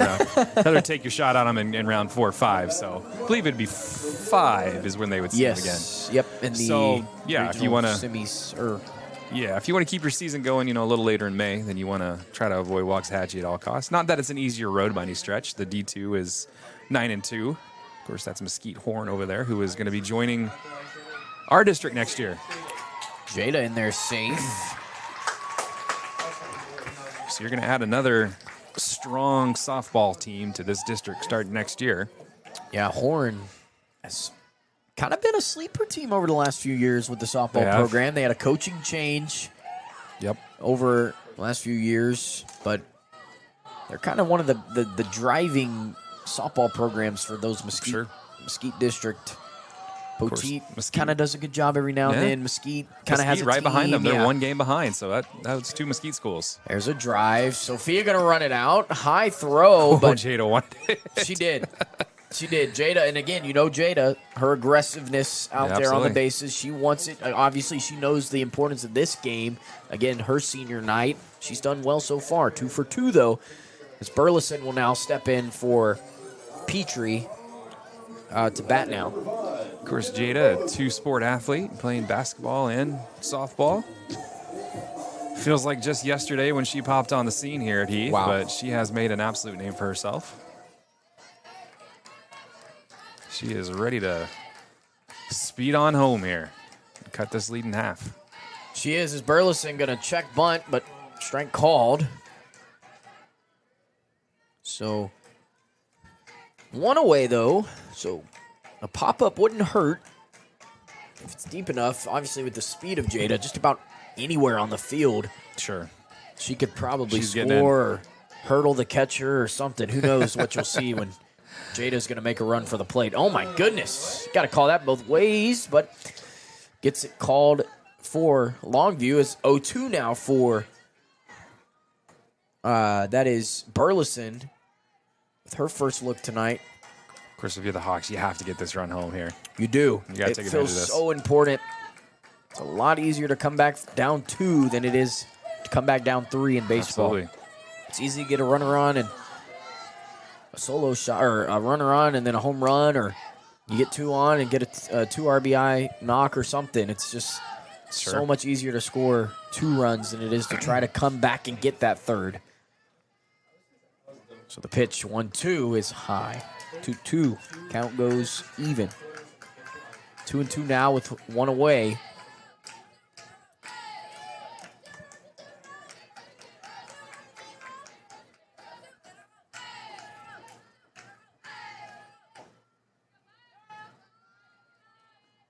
Strikeout.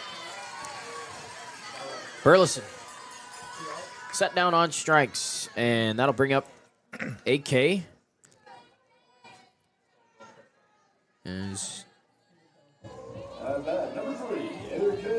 AK will have another chance at this one.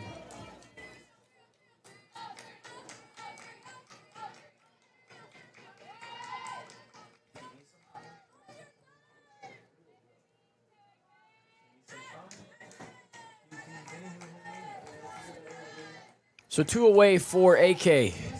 Trying to make something happen. Pops one up. That's going to bounce off our heads here. No, it's caught. Oh. Oh, that one blew right back kind of in. Wow. And that'll do it. So the Hawks do not get that run home. Ugh. I looked back down. Yeah. I looked up and thought it was going out. It was going, and then it just kind of went, ugh. Man, I've been nothing but impressed with Longview in this game. They have played a really good game.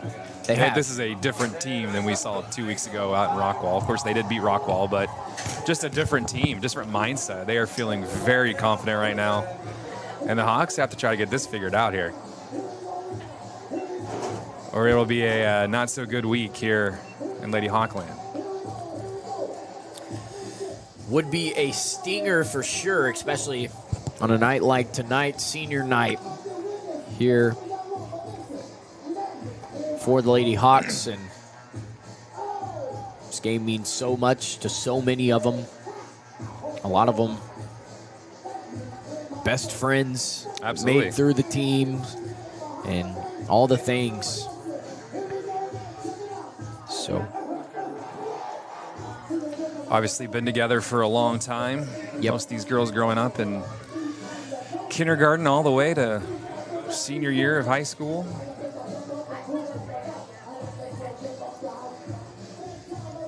But they've got to get out of this one. Longview now can really start to open up here with a 3-run lead. That one high and outside from Burleson. Burleson just needed 2 pitches to get out of the last inning, where she came on to relieve for Petrie.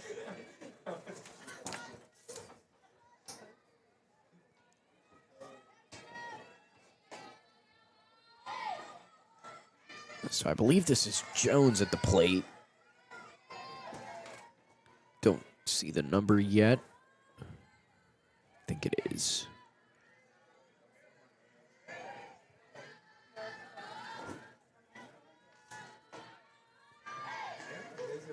Strike called there. Of course, remember when McKenna broke on the scene as a freshman? Yep. A lot of people were talking about how special she could be, and turns out everybody was right about that. Of course, we called her the Fish. She was a freshman, so Fish. Yep. We ran with it. It worked. Can't call her that anymore. Now here she is in the circle on her senior night. Just like so many others. That one inside and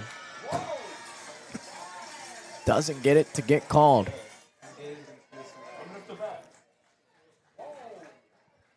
So Wilder will reach on a walk.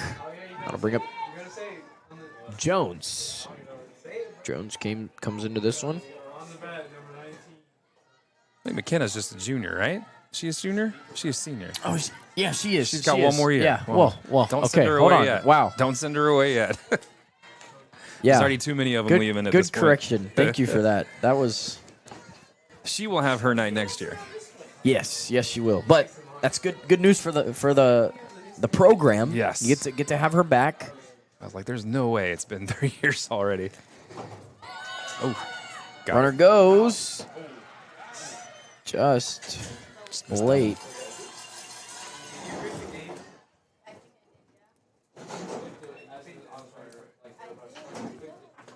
So runner in scoring position now.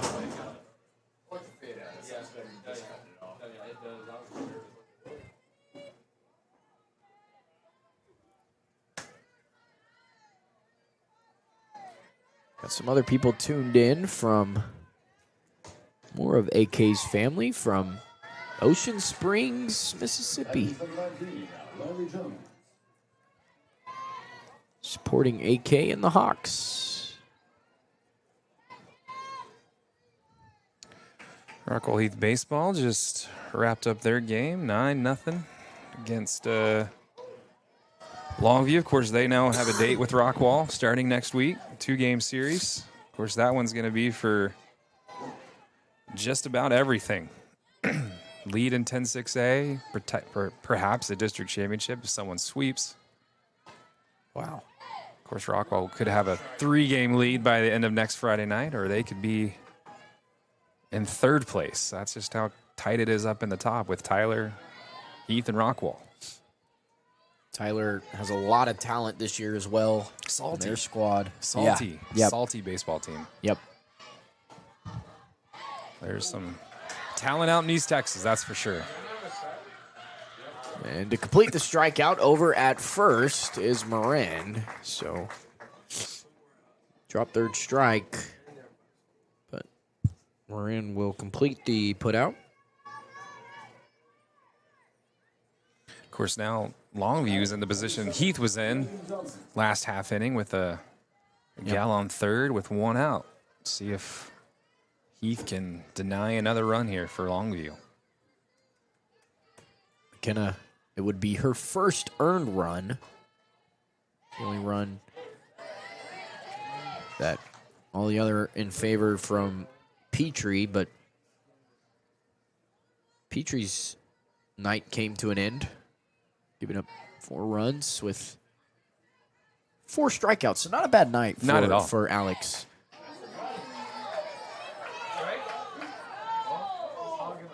A little bit of frustration there for McKenna. Saying it's the same pitch. A lot of the crowd saying same pitch. It looked like the same pitch. But we'll do it again. 1-1-1. 1 ball, 1 strike, 1 away with 1 runner on third.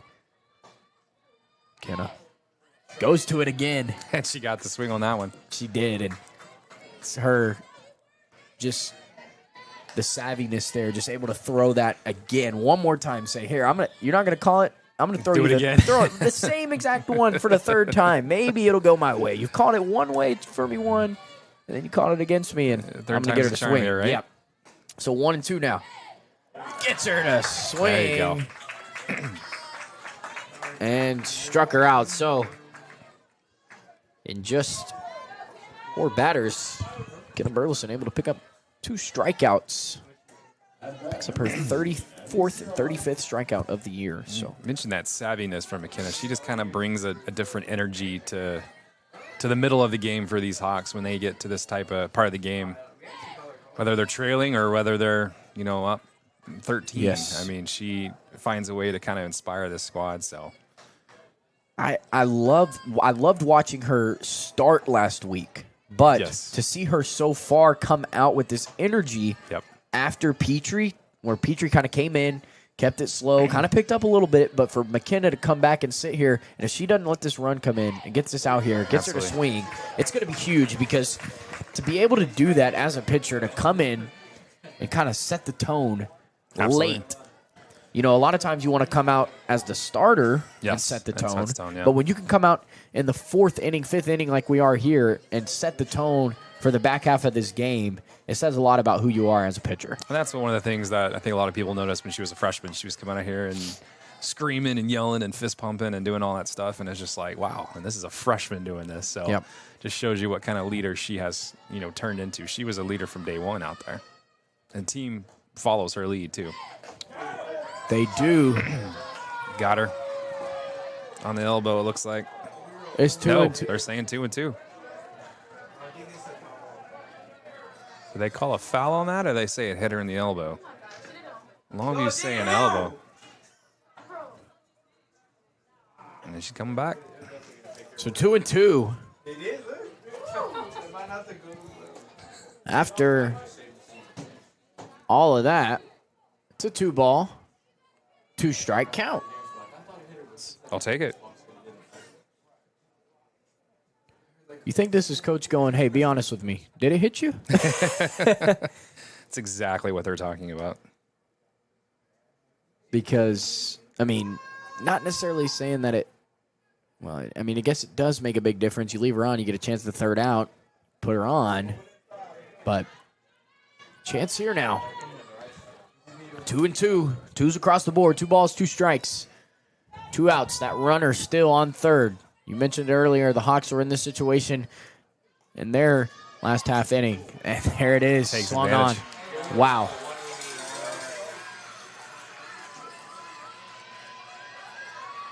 And there it is. They drive in the run. 5-1 lead now.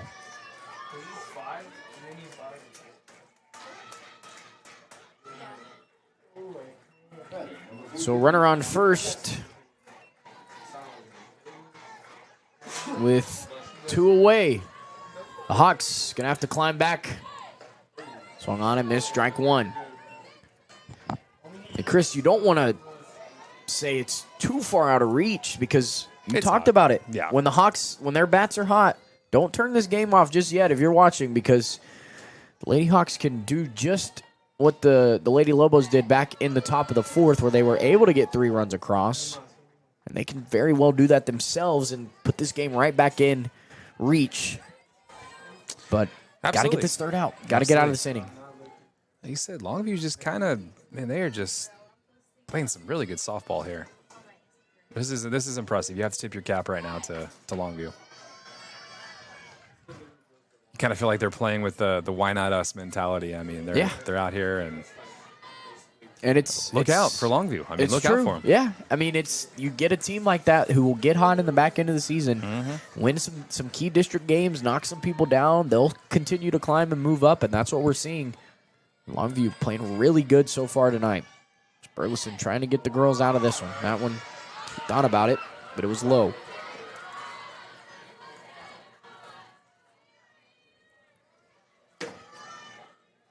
So Hunt with the RBI single in this inning, and Jackson at the plate now, 2-2. 2 away is Moreno on deck.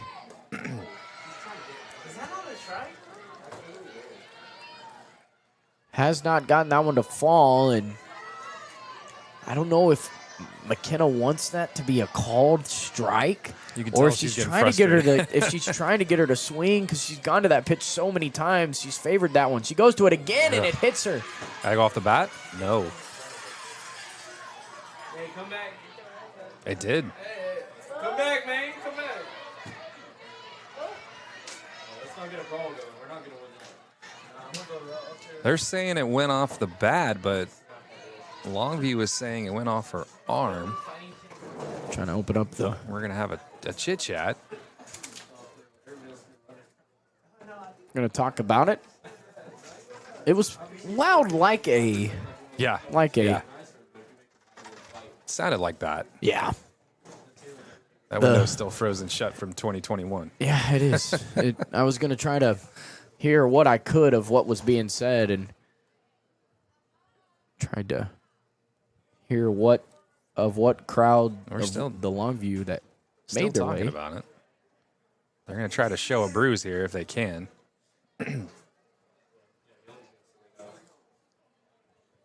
We're going to figure out if she reaches based off of a bruise.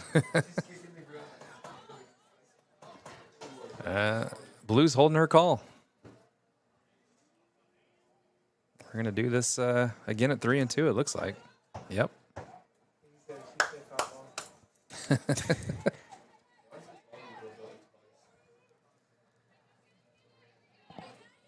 So 3-2, 2 away, a big call to where you could put a potential runner in scoring position. As McKenna just got to get out of this one. She gets the hug from AK, the senior. She's telling her, hey, you got this. Come on, kid. So here we go, Burleson. 3-2, 2 away. Right down the middle. Swung on. Routine play. Got her at first.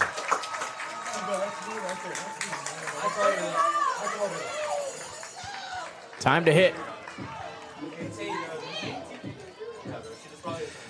It is time to hit. If you're the Heath Hawks, you have to try to get out here. You got 9 outs to play with at this point. You're going to have to get some runs on the board, down 4 here. And frustration from the Longview head coach as she makes her way back over to the dugout. Obviously, when you get a situation like that, it stings because, you know, if you're Longview, put them away. You always got to look.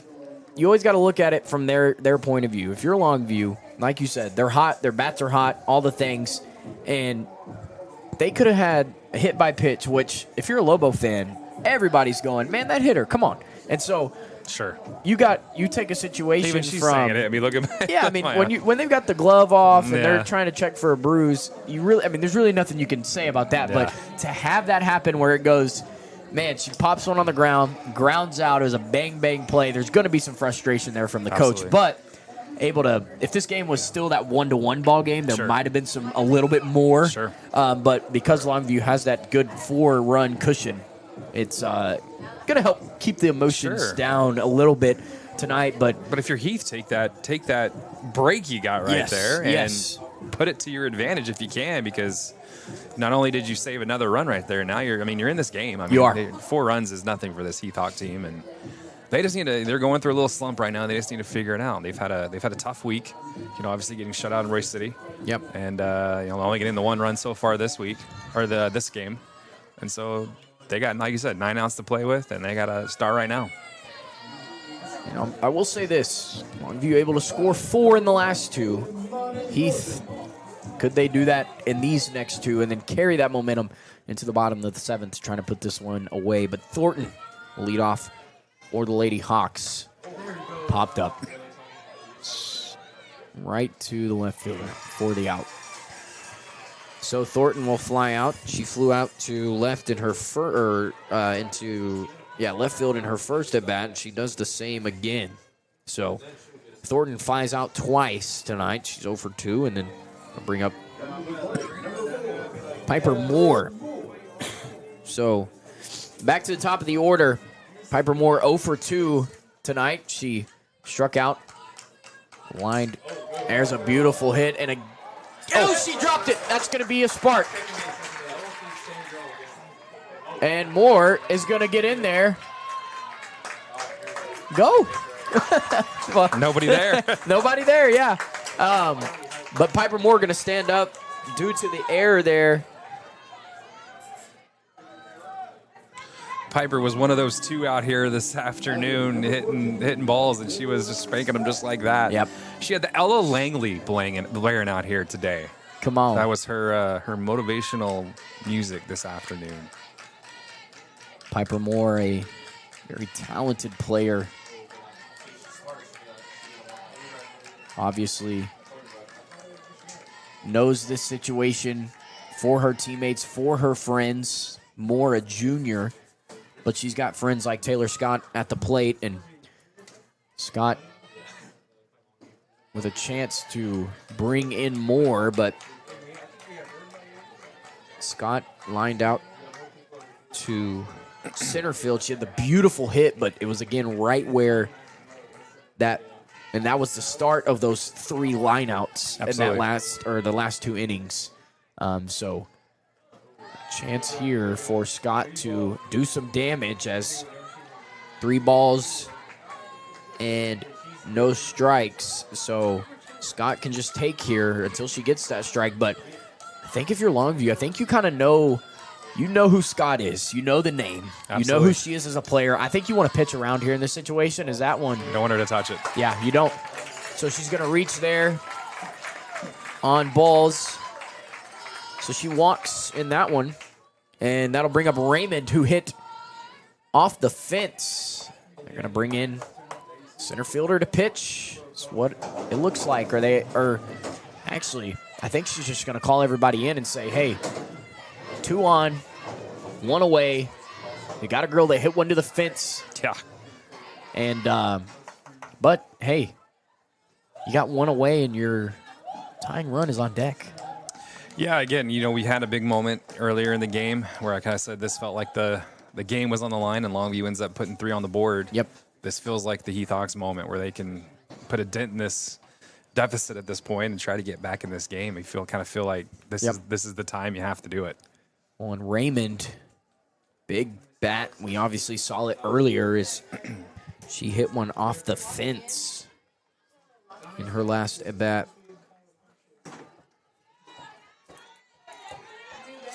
And Raymond comes into this one, the 391 batting average on the year, and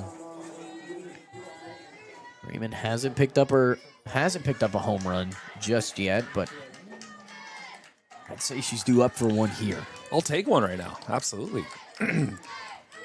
Right down the middle. There's a little high and outside, if you will, but called strike on Raymond. So you can now hear the Heath dugout come alive. It's good to see that dugout still hype, even though they're trailing 5-1. So no balls, 1 strike. That ball outside. Ball 1. So 1-1 the count with 1 away. You got the runners on first and second. There's that wind starting to pick up just a little bit. Showers and the storms moving in to the Metroplex this weekend. Woo! Strike called.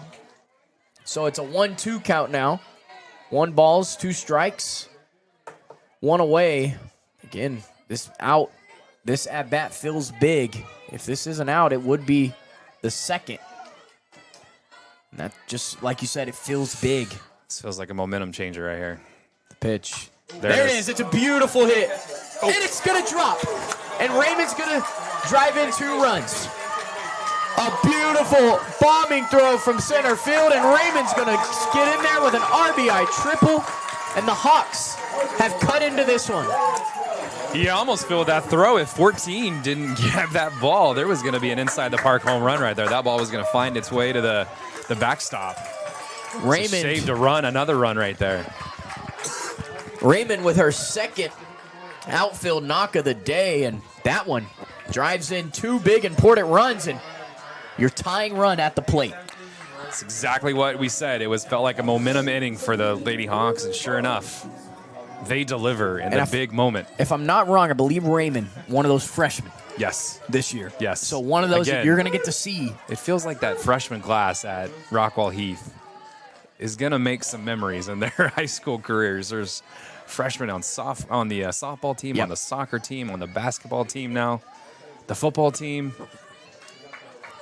Raymond, a power threat. That's why she bats in that 3-hole, and she shows why they're able to drive in those 2 big runs. And here's my thing, though, is we've waited for Jada's moment. Yes. You get your runner on. Jada's your go-ahead run at the plate. Yes. How about another home run? How about another home run on her senior night? We don't want to speak too soon yet. We got to get Haley Barnes on as she lined out to right field her last at bat. Thought about it. Of course, as you mentioned, having a freshman in the 3 spot. Yeah. On a varsity softball team is pretty and a darn Texas impressive. 6A. Yeah, that's pretty darn impressive. Yep. Yeah, she has the highest batting average on a 391 as a 6A freshman. 10-6A. That just freshman. Makes you wonder 14-year-old. when we're here in 3 years, what's she going to have done in her high school career? If this is the appetizer of what she's about to bring to youth softball. I'm with you, bro. You guys both. 2-2, 1 away.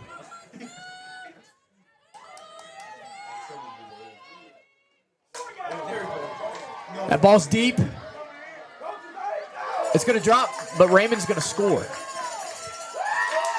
So, 1-run deficit. And the power threat, Jada Williams, steps up to the plate. So a sack fly from Barnes. 5-4 up there. Yeah. Trying to. There we go. There we are. How about here? No, you're doing a great job. You're doing a great job. So, base is empty, but Williams, power bat. I think they're going to pitch around her. I mean, after what she's done tonight so far, you're going to want to be very, very careful with Jada. Going to have to be selective. You don't want to leave anything across the heart of the plate because Jada will make you pay. That one in the dirt, ball 2. Good eyesight, bro. Good eyesight. Hey, I'm with you. Of course, this now just feels like a brand new ball game at this point. Yep, it does. It A feels 1-run like- deficit. yeah. It almost feels like any moment the Hawks are going to break through. And I told you, I said, past 2 innings, they combined 4 runs. The Hawks pick up 3. They need 4 to go ahead, or they need 4 to tie. They needed 4. They picked up 3. And Jada, the tying run at the plate. We obviously know the power that she has in her bat. That ball is going to be outside. They're not going to give it to her. Yep. Think you know where this next pitch is going? You do. 3-0. Unless you're feeling really daring, which they might be, as we're going to have a chit-chat here on the pitcher's mound. Of course, that wind now whipping fairly hard now. Of course, we're not expecting any type of major weather here tonight. Nothing enough to postpone the games like last week. No. That's always fun for you. That's a long night. It's a very long night. A little worried about the regional golf tournament next week, but we'll figure it out. 3-0 count to Williams. Oh! Calder, strike 1.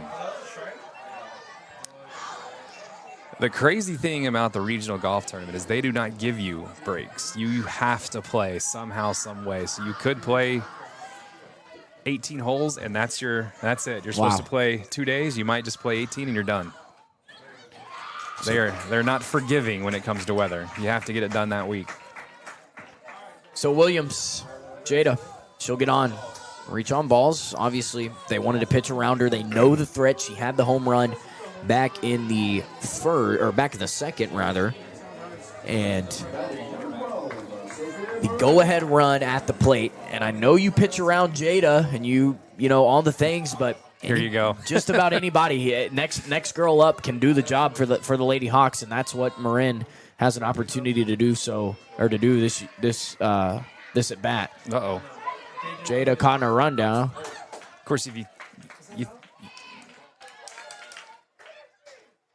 Tell her to get back to first.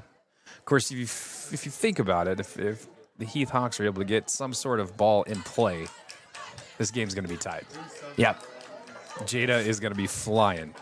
And she knows it. Oh, yes. Because, and the aggression, we talk about it. Yes. When you know yourself as a player, yes. I guarantee you, if there's a line drive or there's something, she's ignoring that call at third. Home, yeah. Look at her. She's already ready. She's making them pitch back every single time.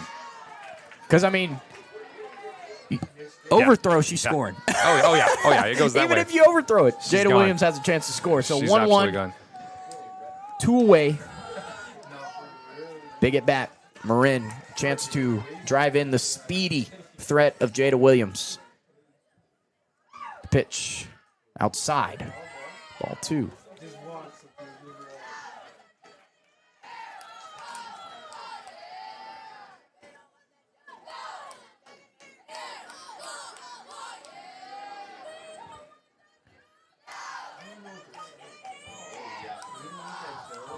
Two-one count to Marin. The pitch.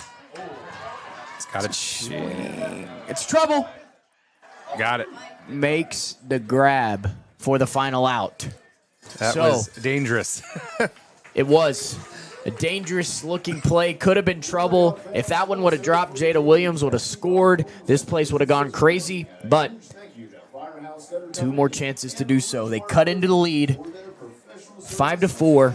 Yeah, I mean, if you're Heath Hawks, that's what you wanted to do. I mean, you want to try to chip away at this lead. You still have, 6 outs to play with, so that's, to get 3 in 1 inning, not too shabby. Well, all you got to do, though, is just pick up 2 runs. And you win this game. And your top hitters have a chance to come back around if they can get a couple hits. They're going to have a chance to win this game on senior night. You're going to get the heart of your lineup right where you want them if you have a good 6th inning. Absolutely. But Burleson going to have to do some work in the circle. We'll be back in just a moment on Rockwall ISD Sports Network.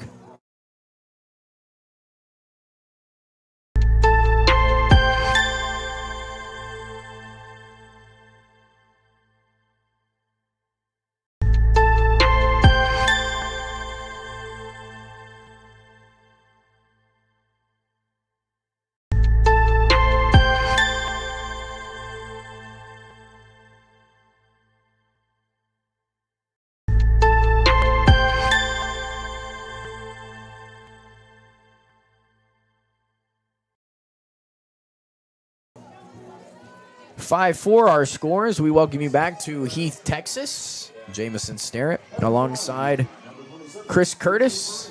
Happy to have you with us tonight as we go to the top of the 6th.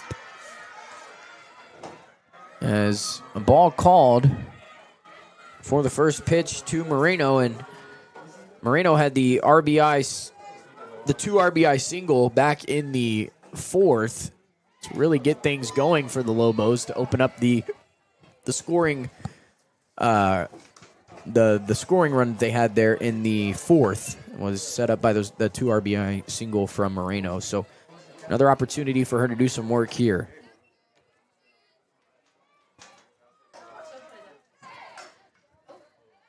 The liner over to the first base coach. Nice little fielding job there by the first base coach. That is that I will say, if he was a first baseman, that's who had one out there on that first base pad. That is a frame there for sure. That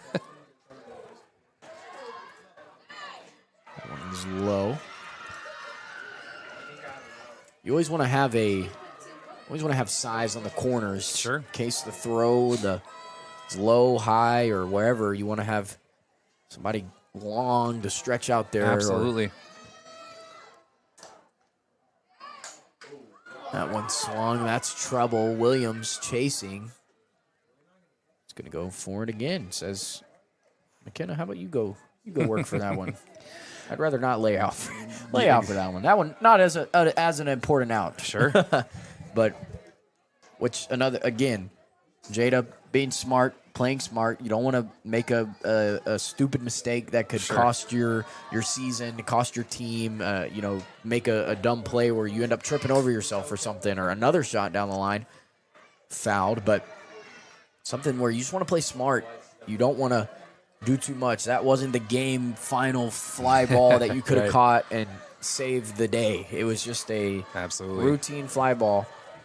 No need to do anything crazy or try to make, yourself look good in these moments. You want to do what's going to be best for this team. Sure.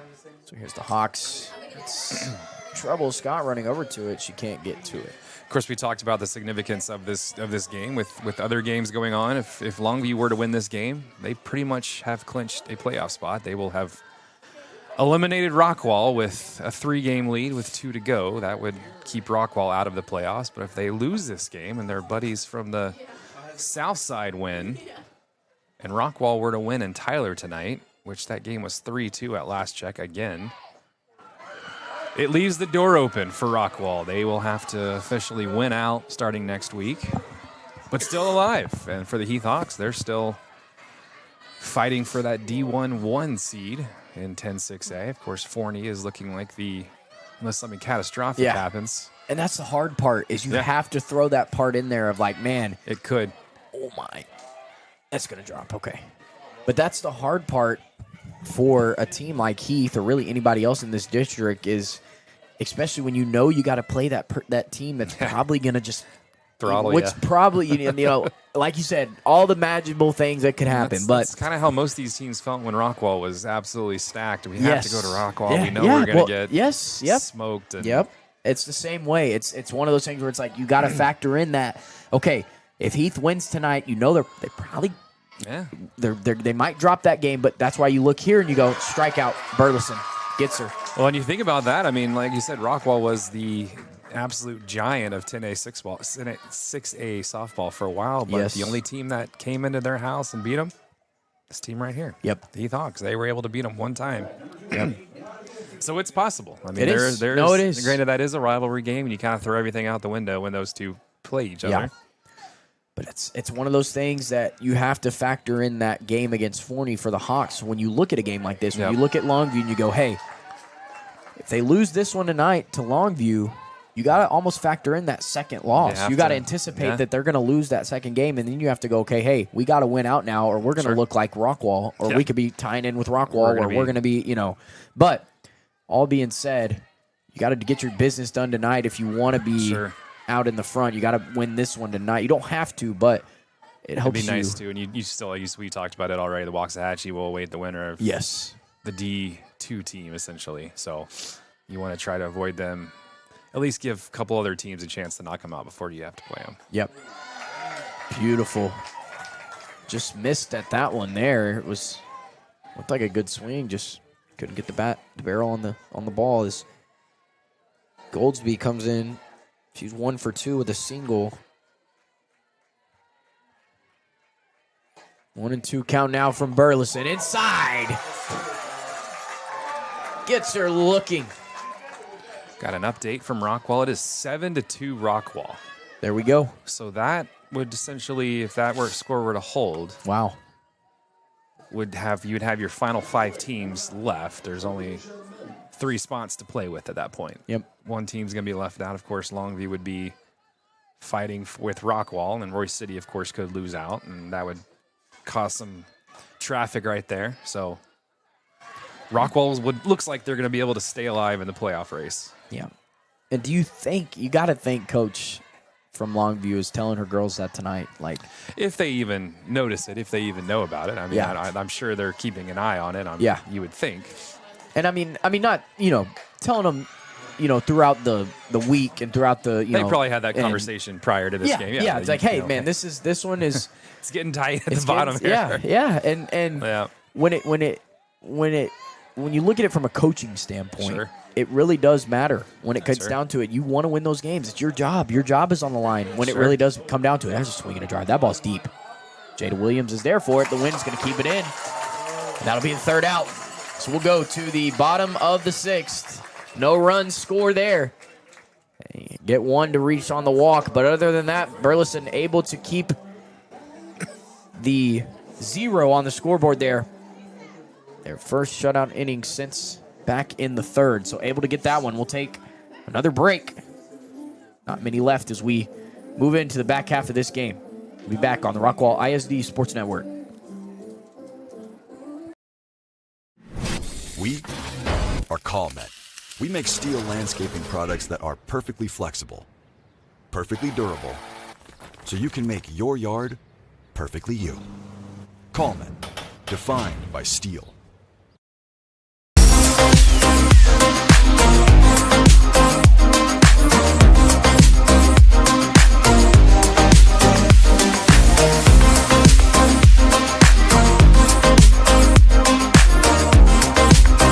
At Rockwall Sports Center, your logo is our business. We specialize in custom branded apparel, shirts, hats, jackets, polos, and even team uniforms. Whether you need custom gear for your corporate outings, staff retreats, company parties, or just new staff wear, we've got you covered.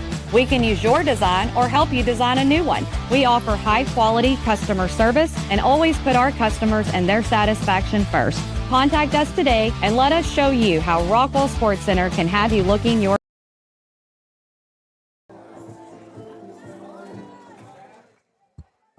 Welcome back to Heath, Texas. Final stretch here.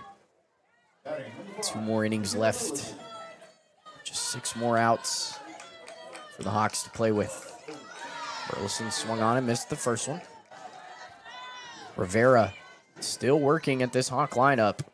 Her offense has really been able to, in my opinion, has been really what has kept her out on the mound. Her offense has been able to keep her in it. To keep her in this one. Yep. And but she's done a great job as, again, you see another swing and a miss from Burleson. She's starting to kind of sway that arm a little bit. I'm sure she's starting to get a little tired out there. And you can kind of tell the way she's throwing her arm down a little bit. Wind really blowing out of the east. So impressed with your wind knowledge. It's fantastic. Am I on point? You are actually on point. Okay. Absolutely.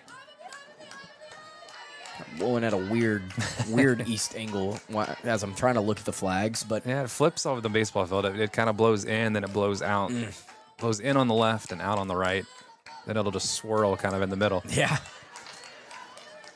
It's definitely one of those things where a pop-up doesn't necessarily hurt you in a situation like tonight where you put one up there and the wind can just last second if it's blowing down or up or out or whatever, just any direction. You never know. So Burleson will come on. She struck out her first at bat. She gets thrown out there. So they start out in the right spot. But AK, it's another chance. And just the tying run at the plate. You obviously know that go-ahead run. Amani Thornton, I believe she has one of the home runs this year. She is one of the home run hitters on the team. So, some power threat. That's a threat there if you can get AK on. But even the speed of AK, just to have AK on the bases, and really, that's really anybody in this Hawk lineup. They have so much speed. All speedsters, out on the base pads, and that's really where they can hurt you. So, good pitch. She waited on it, but just a little bit too long for it there. Does AK's. This count goes to 1-1. Of course, we will have both of the Lady Hawk games to finish out the season next week. Of course, the I-30 Classic on Tuesday over in Rockwall. David Sweet will have that one for you. Then you'll be right back here with Jeremy, I believe, for the Forney game to close out the... There's a drive, a hit. And that ground ball will creep through as AK picks up her first hit on her senior night. Like you said, that's what you want to see. Get somebody on board and see what you can do. A base hit gets you at least to third base, right? I mean, that's the MO here for you. It would be you get one to the wall. A lot better situation if this was the bottom of the 7th right now. Yeah. But it's not. But you're going to have to protect if you get any runs here. I think I'm hung up around the chair here, but oh well. Oh, man. Could be like, ugly. I'm like, way. There we go. Okay. Fix that later. But Thornton up to the plate. She flew out to left in both of her at-bats today. She's 0 for 2, but AK, some speed out there at first. 1-0 count for Thornton.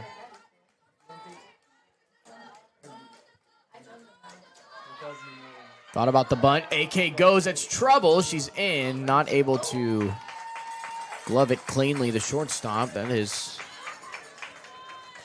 AK reaching. It's a stolen base. She's now in scoring position. So your tying run is in scoring position. Your go-ahead run at the plate. And Chris couldn't have written up a better script for the senior night for these ladies. A chance to battle back here on the back end of this game. A little dramatics is what everybody likes, right? I mean, yeah. This is a game that for some of these girls, they're not going to go and play college ball next year. Yeah. They're not going to go off, but they're going to tell their kids about this one day. They're going to get to tell their families, like, man, my senior night, AK's going to go, and she gets there. That ball gets there. It might not have been a good storybook ending over that one right there, but here you go. We're on third base, 1 out, 3-0. 3 minutes ago, 2 innings ago, we were talking about this thing slipping out of the reach. Yeah, and now it's 3-0 count. You're probably going to say put her on first, right? Try to get that double play if you can. Yeah. And Amani runs over there to AK, says, hey, thank you. Now I got a chance for a sack fly. Yeah, when she was on second. Good to see the John Cena. You can't see me still back. She was on second doing the. Who used to do that? Who? It's John Cena, man. Well, I mean, there was a guy in the majors that would. That's a signature. Oh, yeah. I mean, guys do that all the time. Though. They copy that. Sure. Now it's the scuba. What are all the kids doing now? The scuba. They cover the nose and I know what you're talking about. The cam ward. I'm embarrassed. I know that, but we're good. Yeah, all the things. All the things. It's so cool though how Irish jig right there. Yeah. I mean, why not? Okay, Piper and that takes some. Okay, all right. Don't get too excited now, though, girls. You still gotta win this one. 2-0 or 3-0 count. 3-0, one away. Runner, that tying run in third. Yeah, I think any fly ball, she's boogieing down the third baseline. Anything pretty much in play, she's coming right to the home plate. 5-1 ball game. Beautiful pitch right down the middle, heart of the plate, and that was Amani knows it. Look at her. She knows, man, that was mine. But it's okay. 3-1 now? Yeah. 3-1 count.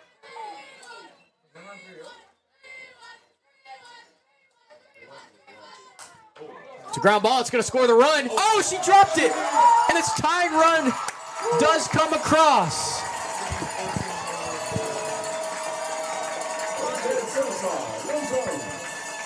And just like that, we have a new ball game, folks. 5-5 as Amani reaches on air. Was that the third baseman or was that the shortstop? I think that was the third baseman. I think the third baseman not able to field it cleanly, and that tying run comes across the plate. Your go-ahead runner at first, and Piper Moore with a chance to bring in the speedy Amani Thornton home to take the lead here in this senior night. Piper 0 for 3. Or no, she actually reached on air. The center fielder was, or correction, the left fielder, if you remember, was the one that was dropped out in left field. That was Piper's hit, and wasn't able to drive in any runs, but a chance here. Popped up, shallow, and that's the second out. So Piper Moore not able to do anything there. She goes 1 for 4 on the day. But hey, you talked about this, Chris. You get to the heart of your lineup. That's exactly where you want to be. You called it. You literally called it. And you said, man, if they can do a job in the 6th, or you said if they could do a job in the 6th, they could come and get the lead in the 7th. Well, they've done the job in the 6th, and they still have a chance to take the lead here in the 6th with Taylor Scott. And if not, they're going to have that bottom of the 7th. Yes. It's going to be that ball's deep. Way back there, and it's caught for the third out. So a long out, but Chris, they do the job, they get it, And now a chance. Get that bottom of the 7th. You got to get. Absolutely. You got to go. You got to get these outs here. Well, now both these teams, have 3 outs to play with. If not, maybe we're playing extras tonight. But, man, what a great game. I mean, you're looking at 2 teams that are jockeying for position right now in the playoffs. Looks like Longview is not quite going to clinch tonight. So, 2 through 5 have not even clinched yet, which shows you how close and how important these games are here in the final stretch of the season. So Heath wins this. They've pretty much wrapped themselves up a playoff spot. Yep. And that would have pretty much put Royce City in as well. So it would come down to Longview and Rockwall. So it's going to be a fun final week of the season and a fun final 7th inning, maybe 8th, maybe 9th, maybe 10th. Who knows how late we go tonight? You never know as we approach 2.5 hours since first pitch. And we started this game, the whole world watching the Artemis II astronauts come back to Earth, and then some quality softball, some defensive softball, and then the offensive's picked up here on the back end. We have a 5-5 game now as we move to the top of the 7th, as that'll bring up number 10. That'll be Kendall up to the plate. You totally forgot to mention Rory having a 6-stroke lead going into day 3. Oh, of the Masters. Yeah, that's right. A Totally 6-stroke blew, lead. totally blew over that. It's not even going to be worth watching on Sunday. Yeah. Man. So it's kind of what the Hawks hoping to see if you can win this one. Absolutely. Is you can almost say, but you don't want to say, but you say, it's not even worth watching on Sunday. Well, if the Hawks can win this, they can kind of take a breath. Take a little breath. They're going to kind of breathe. You don't need to in the playoffs. Yeah, nothing too big to Sure. really look forward to, but you got to protect from here on out. But I really think if Heath is able to win this game, I really think this was a wake-up game for them. Because you have your 2 biggest games of the year next week. Yeah. Regardless. I mean, you kind of say, we can relax. We know we're in. But you don't want to go into the playoffs on a Debbie Downer streak in a way. Yeah. So you want to – and Rockwall's going to be, going to want to play their best game of the year because their season is on the line. But you put yourself in a position to show, hey, we've come back down 4. Sure. Easy play there for Piper Moore.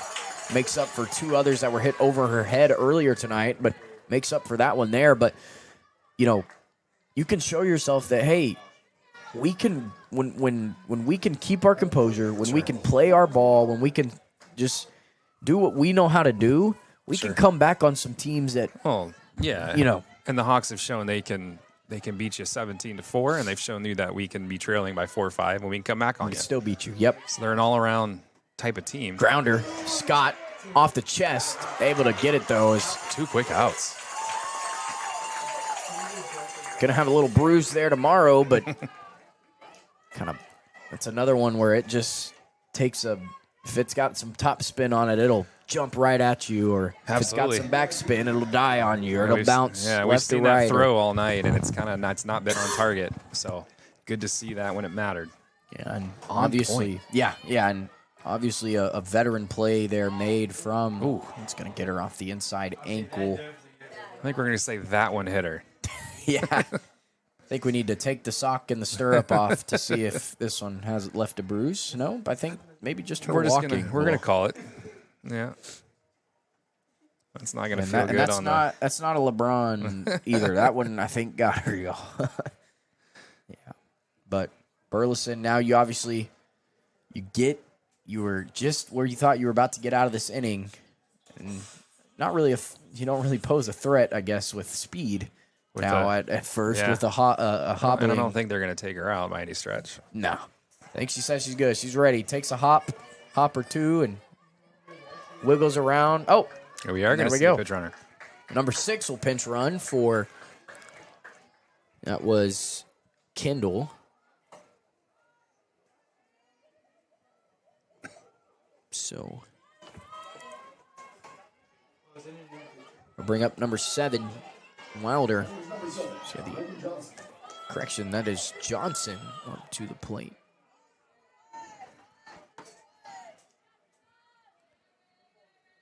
Lobos down to their final. Not really their final out, but It could be. Could be what their final. could be their final. The way the out. Hawks are starting to The feel momentum. it. Yep. They got their 0 back in the 6th on the scoreboard defensively. They want to get that 0 again here in the 7th and then go get that 1 in the bottom here. Try to win this game. Hawks playing fairly deep here just in case something were to get into the gap. Foul back.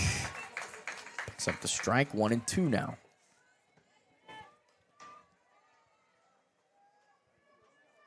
Of course, he's going to try everything they can to keep that run away from home plate here. As they have clawed back from 5 to 1. 1-1, 1 away. Right back to us.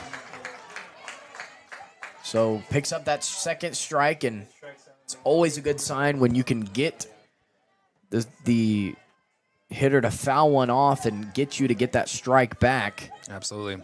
Helps you out a lot because now Longview's got to protect. Like we said, could be their final, down to what could be their final strike. The pitch. She thought about it, and that's good been, eye. That the rise ball outside has been what Longview's been wanting to chase Absolutely. where it looks like it's going to be right there on that corner, but the last second it rises up and out of the zone. Both Petrie and Burleson have a good rise ball. And really, a lot of times, it doesn't even necessarily need to be a rise ball. It can just be a high fastball that just knows how to get up and out of the zone. Here's the pitch from Burleson. Inside, ties her up. It's behind the plate. That one ends up coming all the way out.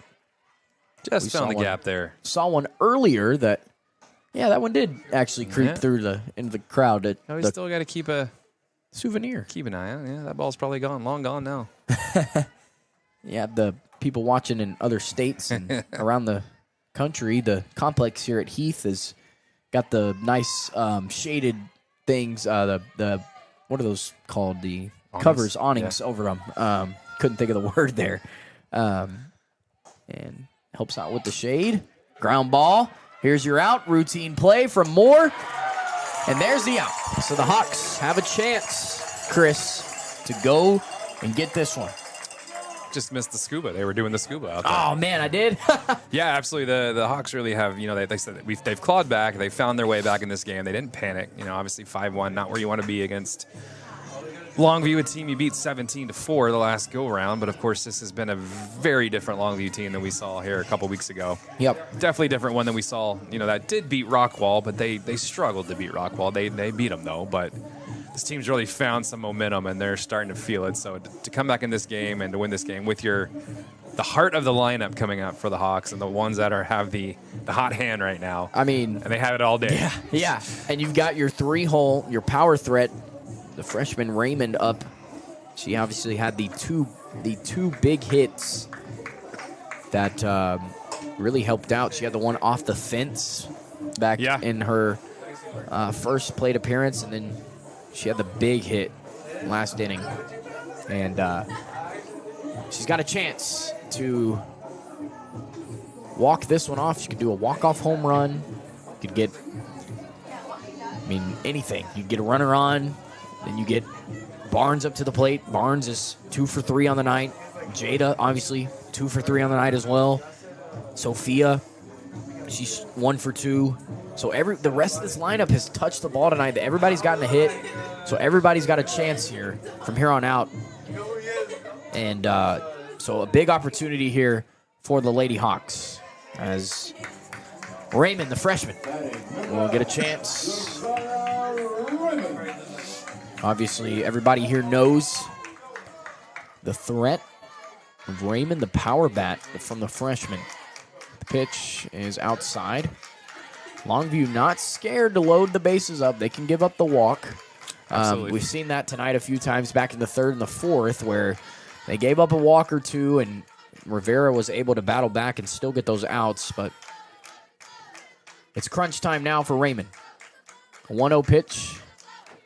Swung on and missed, and man, she was swinging. She was going to send that one to standard service from here. That one was going to hit the Artemis II crew on the moon.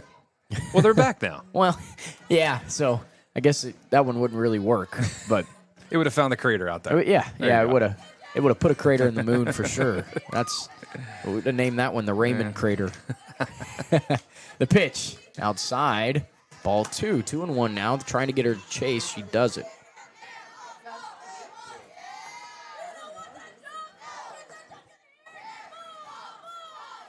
Alex Petrie, the leader of the dugout over there, trying to get this place alive on senior night. That ball swung on. And it's just to the center fielder, right where it needed to be. It looked good off the bat, but it dies. It was a great swing. Great swing. One of those where when you want your big hit to come, it doesn't, but good effort there. Good swing, quality swing there from Raymond, the freshman. She flies out to center field. As that'll bring up Barnes to the plate. Strike 1 called. Barnes has a hit in this one.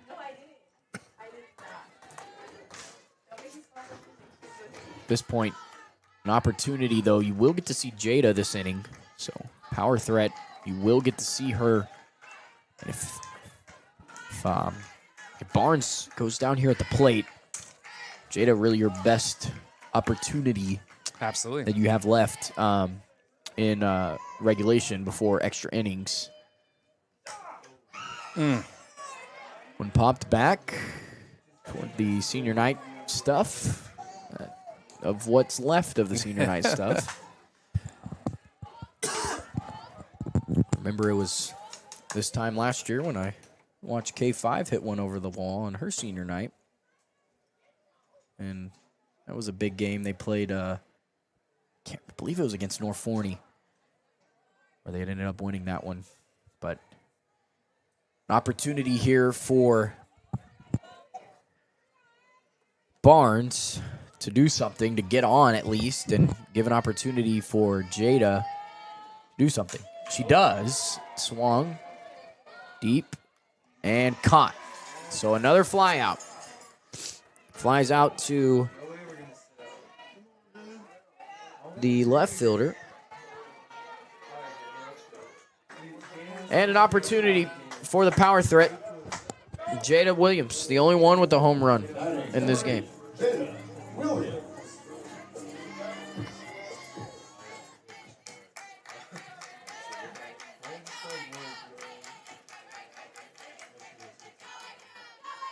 Kelsey said that one was against Royce City last year. I guess she is tuned in and watching. All right, so we have to be nice now.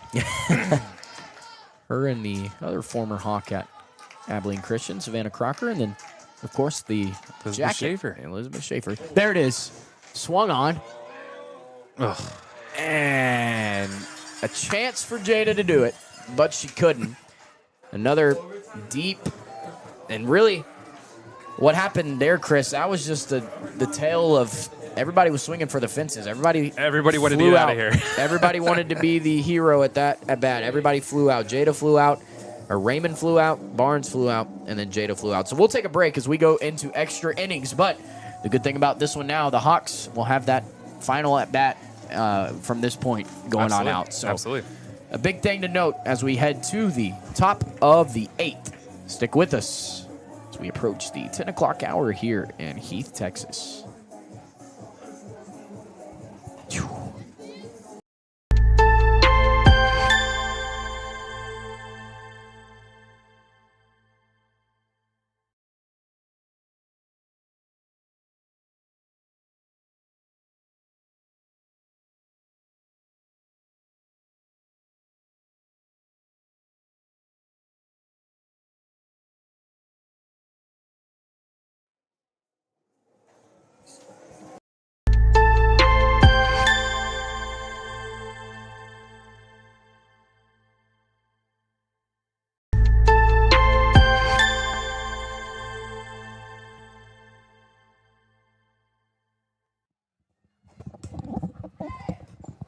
We're back here in the Hawk's Nest as J-Mo is all tangled up down here. I don't know how that even happened. We're going to call it a rookie mistake. I got to turn your mic down all the way over there. There's a slap over to third base, and that is brought in Don't have my roster in front of me. I have no idea what JMO is doing down there. There is a late Easter egg hunt, I guess, going on down there.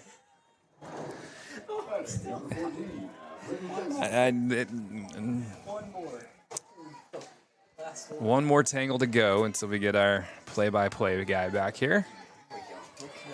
One out here in the top of the 8th inning. It's 5-5. The Hawks have come back from 5-1 as they put 4 runs together in the back half of this game to send us in extras. JMO, welcome back. I'm going to crank your mic up. And I'm catching my breath as I was... Went on a nice trot around the field there. Found my golden egg, guys. Did I miss anything, though? You got an out. Pop up to third base.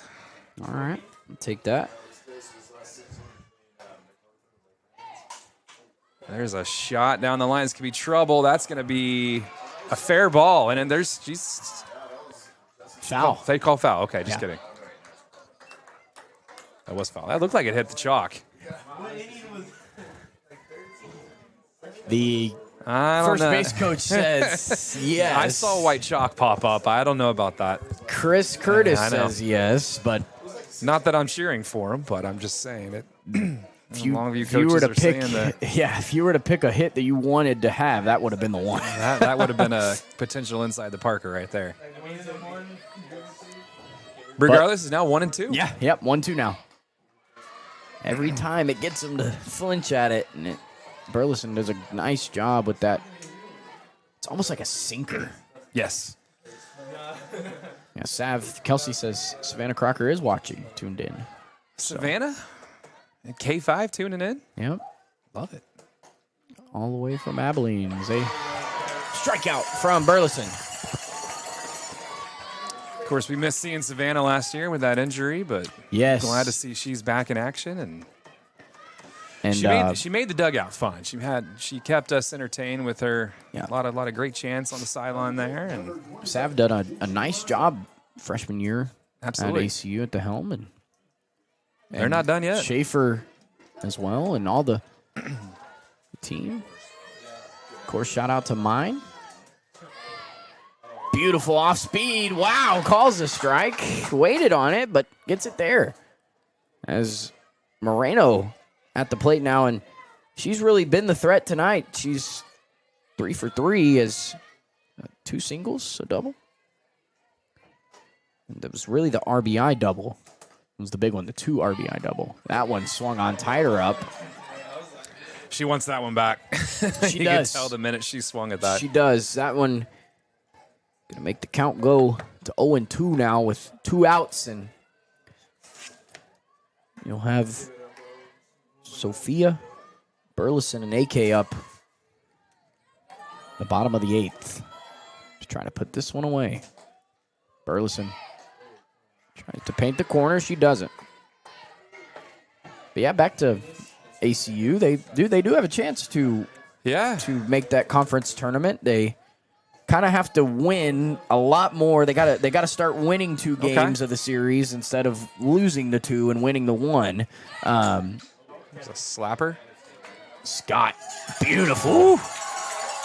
Looking like a hot ball. Derek Jeter over there at third. Cheetah. Beautiful throw. Yeah, going to try to make it out to that tournament if it does fall into place for ACU to see our former seniors here, and of course see Schaefer's potential final game or 2. And I'm going to try to make my way to Oklahoma City to check out Ashley Miner's final series. And of course Iowa State's coming alive right now. They just beat number 25 today, so they're making some noise. And of course Ava playing for Kansas out there. So you guys got D1s all over the place. I wish I could go to all of them because they're all having tournaments the same week, of course. So, of course, we got a bunch. You can work out one. We're going to try to make it work. I'm going to see if I can, with the twins home and all that. It's going to be a conversation I'll have with my wife at some point next week. But we're going to try to make it happen. Of course, it's always good to. I was having a conversation the other day about it's just so hard to keep up with all these kids once they leave us.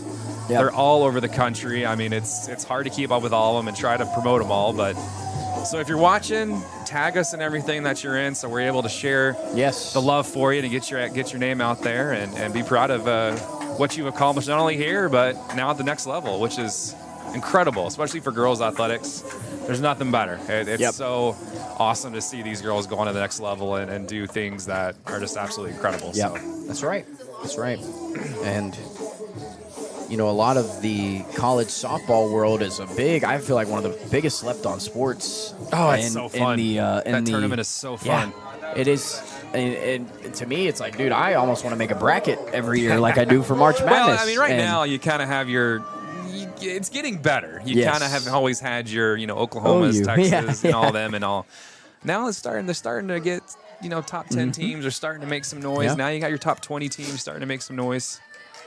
Well, and I will say NIL helps a little bit. Yeah, you have three of your former Rockwall players that got the hit off of the $1 million arm over there at Texas Tech. Yes. Nigeri Kennedy. Yes. Making her name out there in West Texas. Obviously coming from, I believe it was like Mississippi State. Off the radar girl.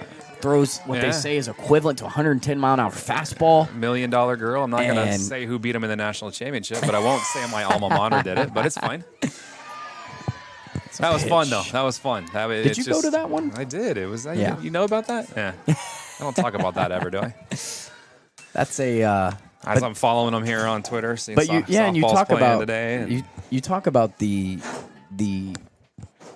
programs that are growing. Texas Tech being one of those. They are the #1 national softball team. Where for the last 2 to 3 years came out of nowhere, literally, and they were a national final last year, obviously. To the oil money helps that just a little bit. Yeah, it does. And Patrick Mahomes. Patrick Mahomes helps too. That's where Kennedy is a Patrick Mahomes sponsored athlete, along with I believe their quarterback was and a couple other of their athletes. But I'm going to take a shot if Jackson Smith is watching some Heath softball tonight. He's always welcome to come back. Of course, he's coming home here in the next couple weeks for his camp. So looking forward to seeing him. There's a swing. The ball's hit high and deep. And Marin will fly out. And again, another just tale from last inning where everybody just wants to hit it out as far as they can. And let's just get people on the base pads. Let's get on top of one. I think you dream of this moment, obviously, when you're in one of your final home games. Of course, they still have one more, and they could have another one in the playoffs. You never know how that series shakes out with a home and home, but your time here at Heath is winding down, so. There's Burleson a chance, but like I said, just get on top of a ball, push one through the gap, and get on, and let's work with you, because swinging for the fences in this situation is not going to win you the game. Maybe if you're a leadoff like Jada and you're swinging, there you go, but now you've got to work. There's a what a catch! Wow,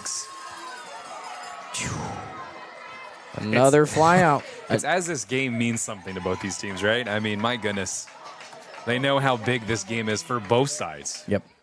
And this pretty much clinches you a playoff spot for Longview if you're in. This pretty much helps you get the D1 1 seed if you're the Heath Hawks. So AK will step up to the plate. She has a 1 for 3 tonight. She singled back her third at bat. Pitch. There it is. Another chance, and right back to her. Same exact spot. Flies out to left field. And we're going to catch a break, or we're going to catch our breath and take a break alongside of the girls. We'll be back in just a moment. We'll be back on Rockwall ISD Sports Network.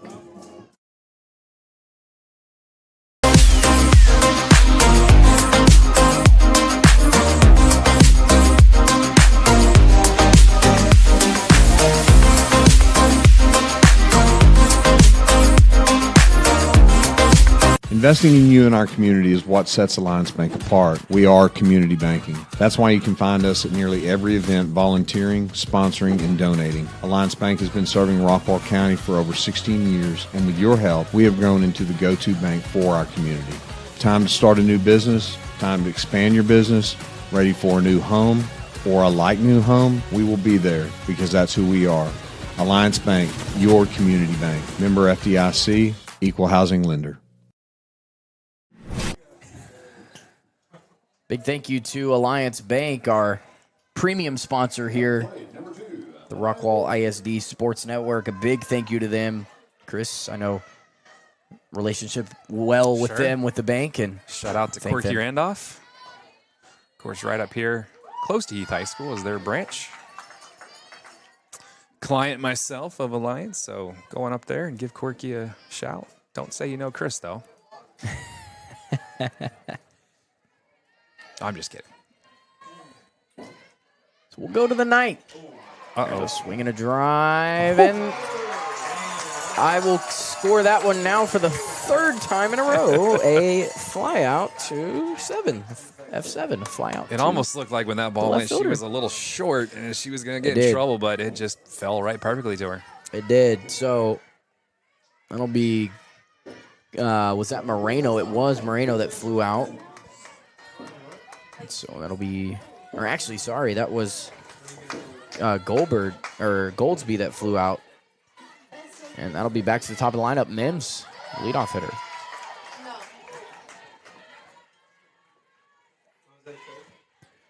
So strike one called there. No balls, one strike. Swung on. Tipped. 0-2 now.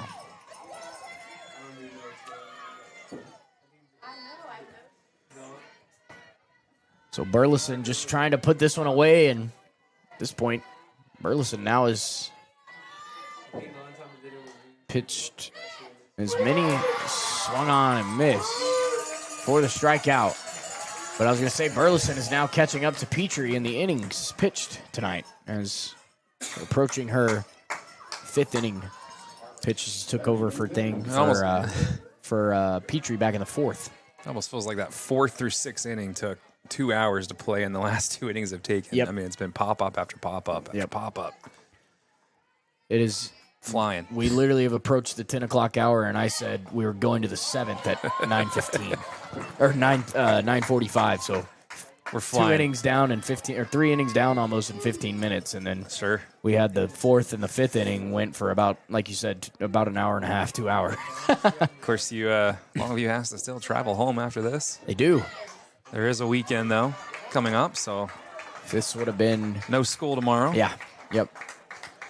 That's always the hard part about, playing Tyler and playing Longview, having to be those Tuesday night games, especially for, all the other sports minus football for the most part. They have to go out on a Tuesday. Somebody was out in Tyler tonight. Rockwall, but they had the 4:30. Well, the softball had the 7, but the boys had the 4:30 game. Of course, Tyler. She was running right into that fence, though, so. Of course, Tyler and John Tyler share the same baseball complex, so they have to have that 4:30 and 7 o'clock game. Wow, I did not know that. Yep. Well, that's what I was about to say. The team that's out there is already going to be headed back, they're already home. They're already home. They're already home. Absolutely. That game went fairly quick this afternoon. Rockwall falling 2-1. Yeah, I guess you had said the final when this one went on air. So. Yes. It would have been long over. Yeah. 4:30 first pitch, and yeah. So Burleson down to they're down to their final out is Longview, and McKenna Burleson just trying to get this final out here in top of the 9th. Swung on and missed. It's been a quality at bat here for Kendall or Mims. Or yeah, that is Kendall.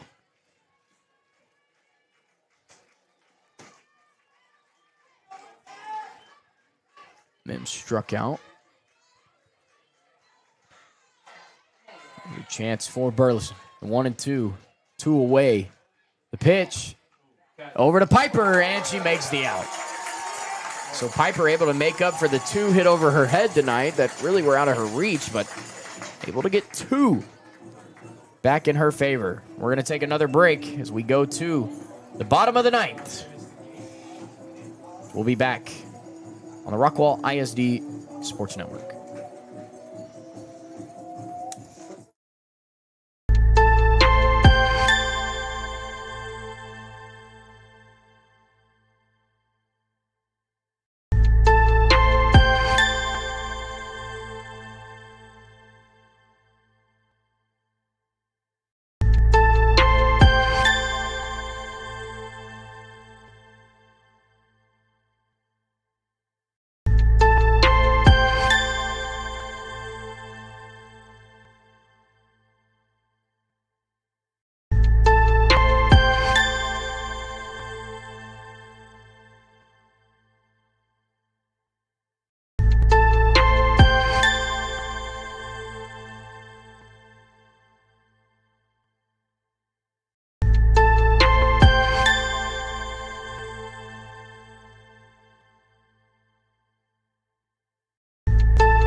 We welcome you to the bottom of the ninth here in Heath, Texas. Rockwall Heath High School is the site for this District 10 6A matchup. And Amani Thornton will be up to bat. And Thornton with a chance to walk this one off. Obviously anybody now with that chance. As we go to the bottom of the ninth, scoreboard running out of room.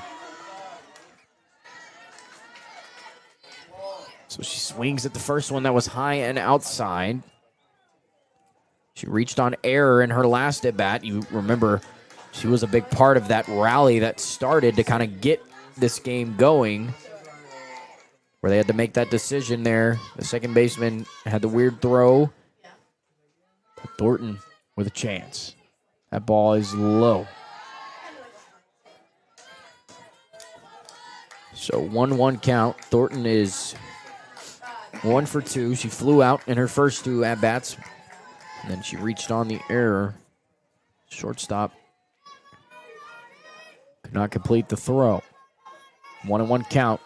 Thornton doesn't have to be too aggressive. Just got to get on the base. That ball popped up, fouled behind. She wants that one back. She knows.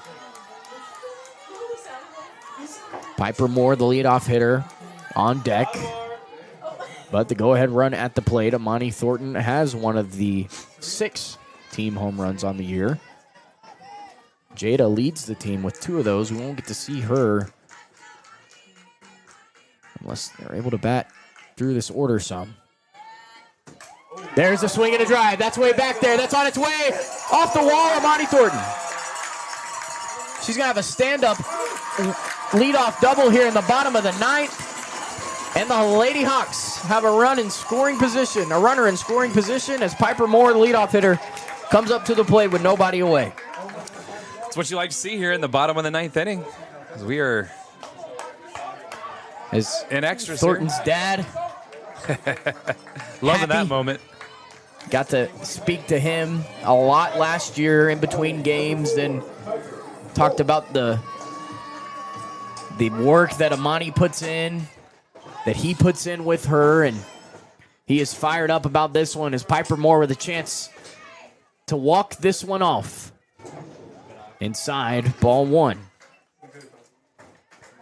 Piper Moore, a good friend of K5, good friend of Sav, so I know her friends watching from Abilene are tuned into this one. 1 ball, no strikes, nobody out. The go-ahead run at second. There's a swing and a drive. Piper Moore. That's shallow, that's trouble. And it's the right fielder who calls off the center fielder. And Piper Moore's going to fly out, so a quiet night for Piper Moore. There's a stare down right there on the H, daring her to run. There was just a stare down from both of them. It was like, you throw it, I'll see if I can do it. So if you're just joining us, Amani Thornton doubled in the leadoff. And then Piper Moore flew out to center. Strike called on Taylor Scott. Scott is 1 for 4 today with a walk.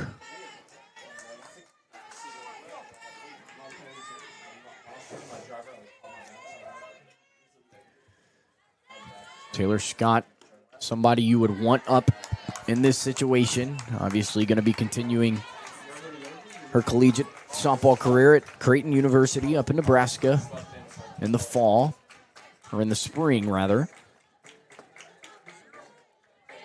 Big chance here with just one away for Taylor Scott. There it is. That ball deep. Monty thought about it, but Scott flies out, and again, back-to-back plays where you just swinging for the fences. You don't need that. Yeah, Amani did what we need to do, and that is put the ball in play. Sure. And if you just put the ball in play, you win this game. You walk out of this one with a win. And maybe Longview will appreciate you for kind of letting them get home a little bit earlier. But they're probably already going to be headed home a lot later than anticipated, and they're here to stay. And so is Rivera. She has gone 9 innings. Strike called to Raymond. 2 outs now. This is the only opportunity tonight that either team has had in extra innings to score a run. Longview hasn't had that opportunity, but if they're able to get out of this and get this third out, they will have a chance to do so in the top of the 10th.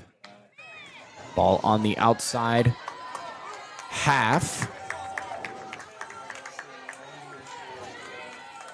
Looks like some of the baseball team is filed down in here. Dribbled over. Some people have tuned in. Everybody, or majority of the complex, on their feet because they know Rockwall Heath down to their final out. Raymond. That one fouled back. 1-2 now. Got to protect down to their final strike.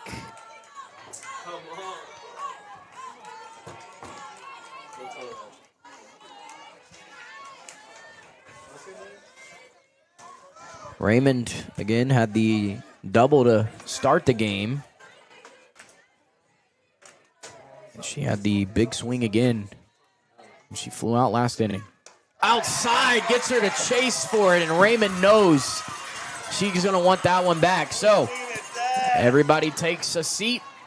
So will we. Rivera, though, showing the poise out on the mound as she has gone 9 innings.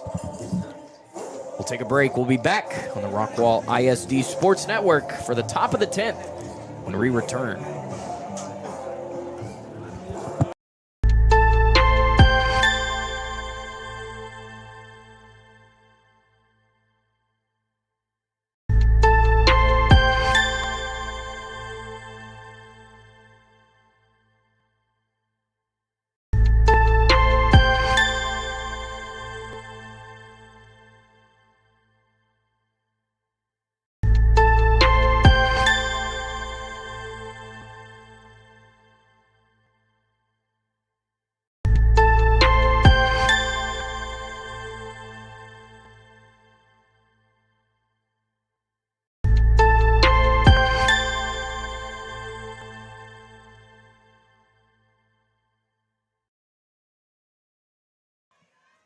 Ten 6A to the top of the 10th inning we go.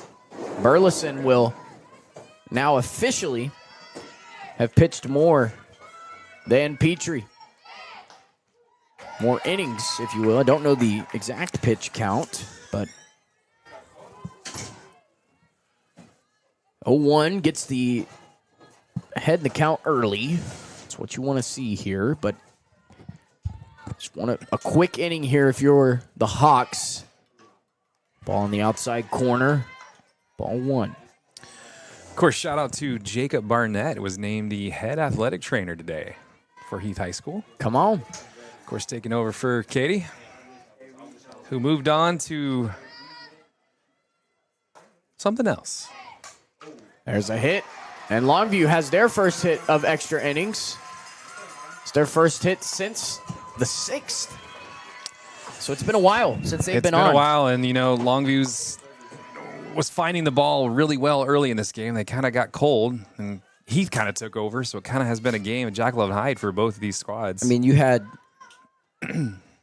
strike out, line out, put out, strike out, line out, fly out, strike out, fly out, and finally a hit after a strikeout. Yeah. So now Longview has that, like you said, that ball in play, and now they have the 3 outs to work with, and they can try to get her around to take a 6-5 lead if they can.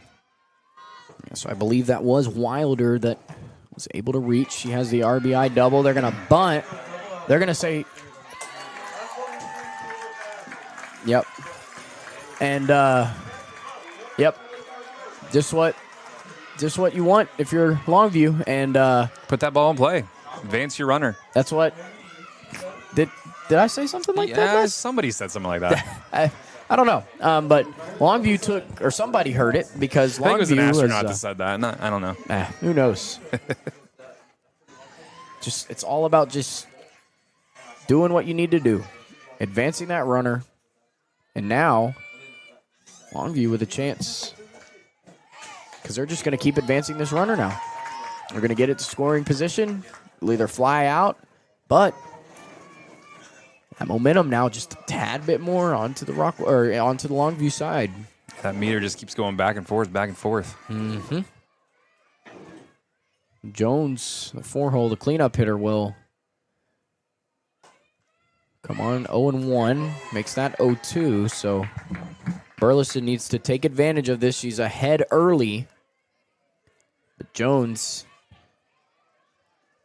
struck out, had a walk, flew out, and she was hit by a pitch in her last at bat. That was the one that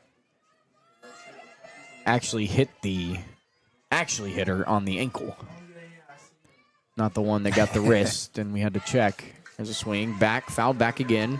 So we'll do it again, 0-2 with 1 away. Exact same spot the Lady Hawks were in this last half inning. I mean, had a 1 out with somebody on second. Could not figure it out. I made the Lobos sound bad about flying out and all the things earlier, but Hawks, same thing. I mean, fly out, fly out, fly out, fly out. I mean, everybody is just literally got Fs down the entire whole.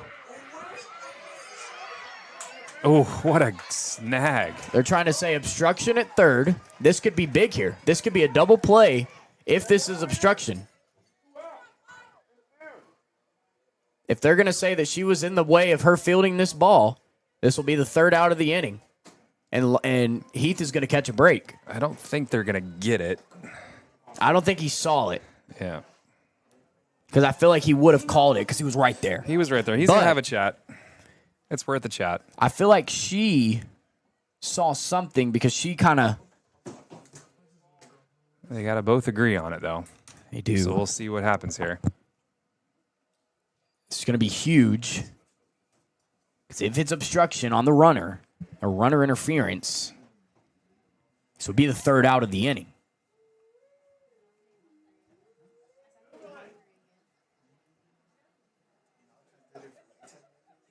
Or they're talking about what they're going to get at Chili's after the game. If Chili's was even open.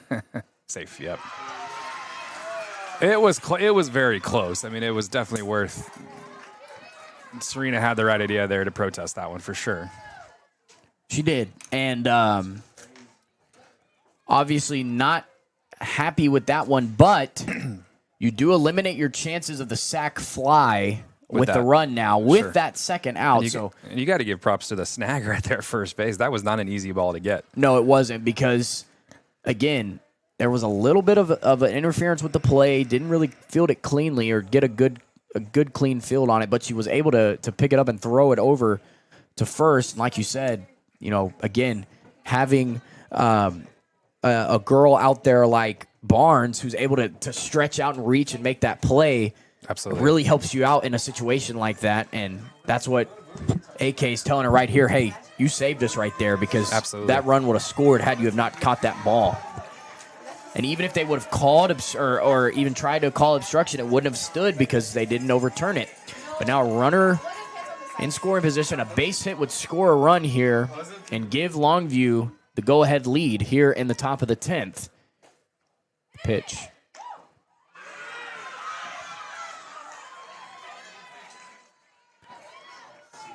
That one looked good, but says no. It's been like 5 hours.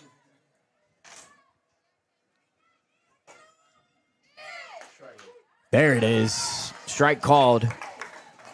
Same exact pitch. Yep. Same spot, same pitch. Different results.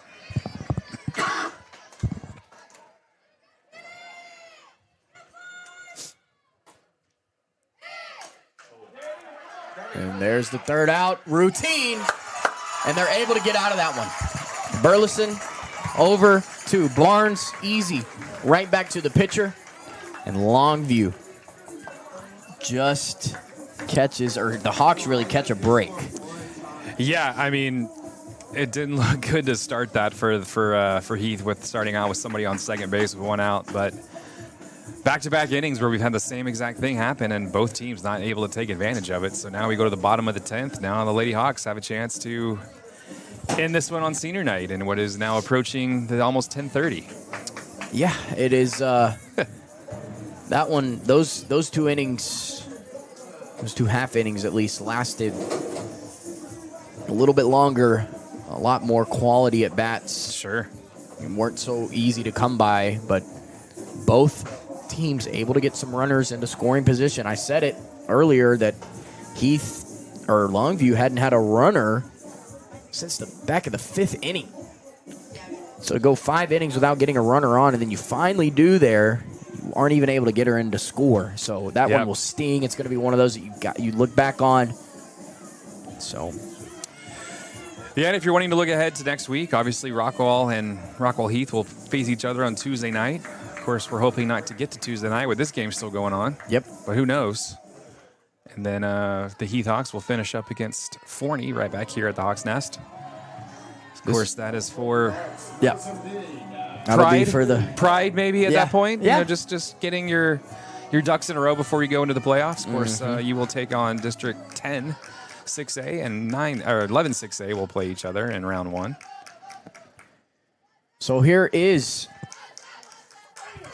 Haley 9 6A. My bad. Barnes. You're good.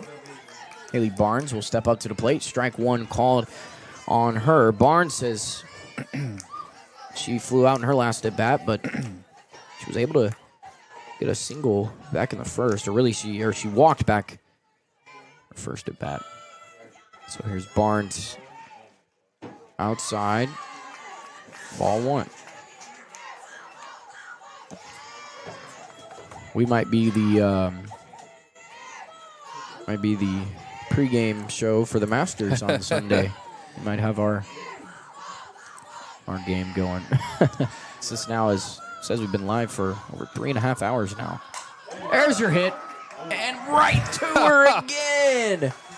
My goodness, another one. Just a line out after a line out, and they're not line outs to the infielders. They're lining out. They're making great contact, but they're lining out to the outfielders. And here's your power threat, though. Of course, if you're looking ahead to 2 weeks from now for the playoffs, right now it would be Heath versus Garland in round 1. Wow. But that obviously could change between now and next week. Jada Williams swung on and missed. Won it all. In this situation, I feel like Jada is better out on the base, on the base with one out than she is behind the plate trying to swing for the fences. Of course, I said Starburst bat last time, and she blasted it. So let's see if that works. Just got to mention Starburst. Outside. I was going to buy a lottery ticket if she took it. Obviously, Jada knows that they know, or at least Rivera knows now. Again, props to Rivera, though, tonight. Just this whole game. Going 10 innings strong. Has a chance to battle the home run threat of Jada. I don't think they're going to let her hit. Then again, do you even want her on the base? You're kind of in a no-win situation here. You let her hit or you let her get her on base? It really is, yeah.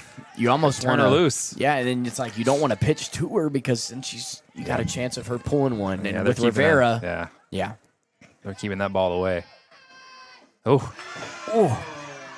As soon as I say that, right down the middle, but low, and just a drop ball. Jada took it. That bottom just kind of died out of it, if you will, and kind of gets her to chase at that one low in the dirt. But 2-2, got to protect now. again, you don't got to swing for the fences here. If you can just get on, really, Jada in this situation with one away is more valuable. That one fouled back. Good cut there. She knew that one. Yep. So 2-2. But yeah, the speed of Williams is really where it could bite you as a team if you can get her out there on the base. But even an RBI double, or not an RBI, but a double in this situation would be the perfect situation, I feel like. Or it's almost like they've been there before. Right? Both teams. It's the pitch. There it is. There it is. That's a... Off the wall goes Williams. Oh, she's going to stay at first. Oh. I think she slowly trotted when she let that ball go. Everybody in here asking, why did you hold up? She thought it was gone off the bat. She slowly jogged it. She was hitting her home run kind of stride, but the ball wasn't even out. And that's where you just got to play your game. Yeah, and that's where effort matters. And that's going to come back to bite you because, man. It was a slow trot after she let that one go. Give it 2 pitches. She'll be on second though. Right. I think she'll be fine. Actually, just give it 1. She's gonna go. Safe. Longview thought they had her. That was awfully close. Jada's in there, safe. Jada makes it. She might have a scar somewhere. The Heath baseball boys now behind home plate. They're fired up. Everybody's ready because they know Jada and the speed with Sophia Marin at the plate. Sophia flew out in her last at bat, but she can put one on the ground. She can walk this one off. Here's the pitch. Marin, that pitch was high. 1-1.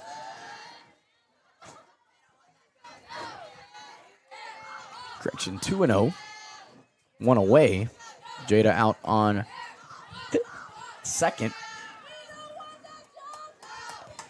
Marin with a chance. Can she do it? 1-0. Low. Jada's going to go. That ball is stuck. And Jada's going to make it to third safely. And now a fly out. Wins it. Fly out wins it. Yep.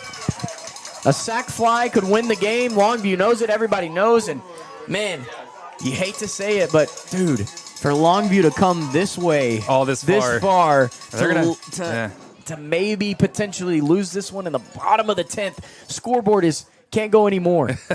And opportunity here now. Yeah, they're going to talk about this one and see what they need to do here. Of course, do you put her on first and try again for that double play if you can, or do you take your chances? And they've played with it all night. They've played with these chances. They've won all of them. I think they want to try to get this out.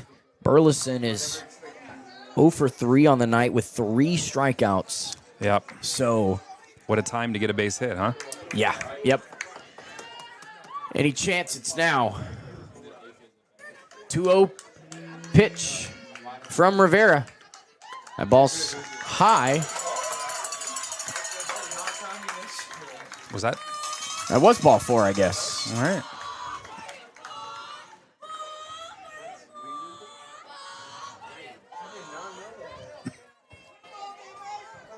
So be it. So now you have runners on the corner. So that double play is in play. Of course, every ball is going to be coming to home plate at this point. Anything in the infield, it's coming in. The play would be at the plate if it's on the ground. Of course, really, the runner on first doesn't really mean much for Longview at this point. Nope.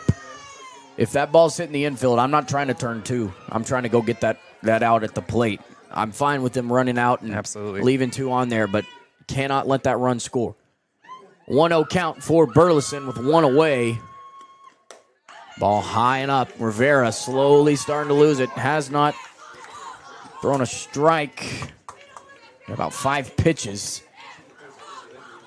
So, actually make that 6. 6 balls in a row.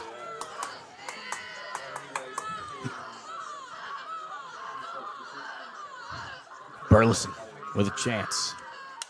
Popped up behind home plate. Oh, my. That made it over the net, didn't it? And it almost landed in that carriage right there. Oh, no. That would have been really bad. That makes the dad eyes go, yeah, oh gosh. Whoa, hey, yeah. let's maybe not put our carriage right behind home plate or Makes them tougher. stroller. Makes them tougher. I don't think I've ever used the word carriage. I don't know why. What is this, 1921? Yeah. Taking the carriage across town? Oh, my goodness. I might be It is 10:30. eligible of saying the word carriage by the time this one is over. I will have reached my 30s, and Chris will have grandkids. Yeah. But 2-1. Burleson, high and out. 2-2. Or 3-2. 3-1, sorry. 1 away. Runners at the corners, though. We've already said it, though. A base hit scores a run. What are we talking? The count?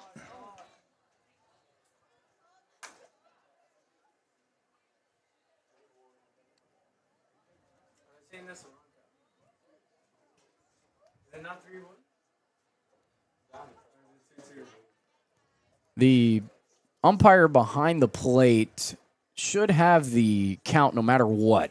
I don't think they're. I don't And know I if they're don't talking know if about that. No. I don't know what they're talking about here. They keep pointing over there to third base. I don't know what. Maybe Jada's coming off the bag. I don't know. No, she should have it. Like, she should put it over me. Something on third base, I think, is what they were talking about. Maybe she left too early.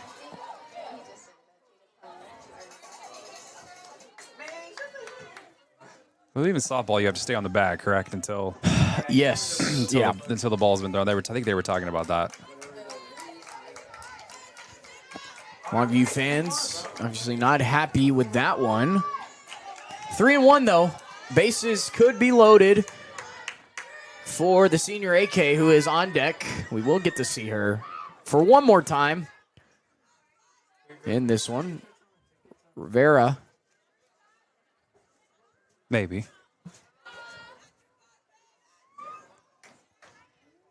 Called time. Does Burleson. Waits.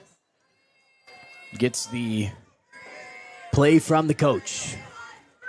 Burleson, 3-1. Hitters count here. 1 away. Runners, the corners. Pitch. There it is. It's deep. It's way back there. On its way. Gone! McKenna Burleson walks it off.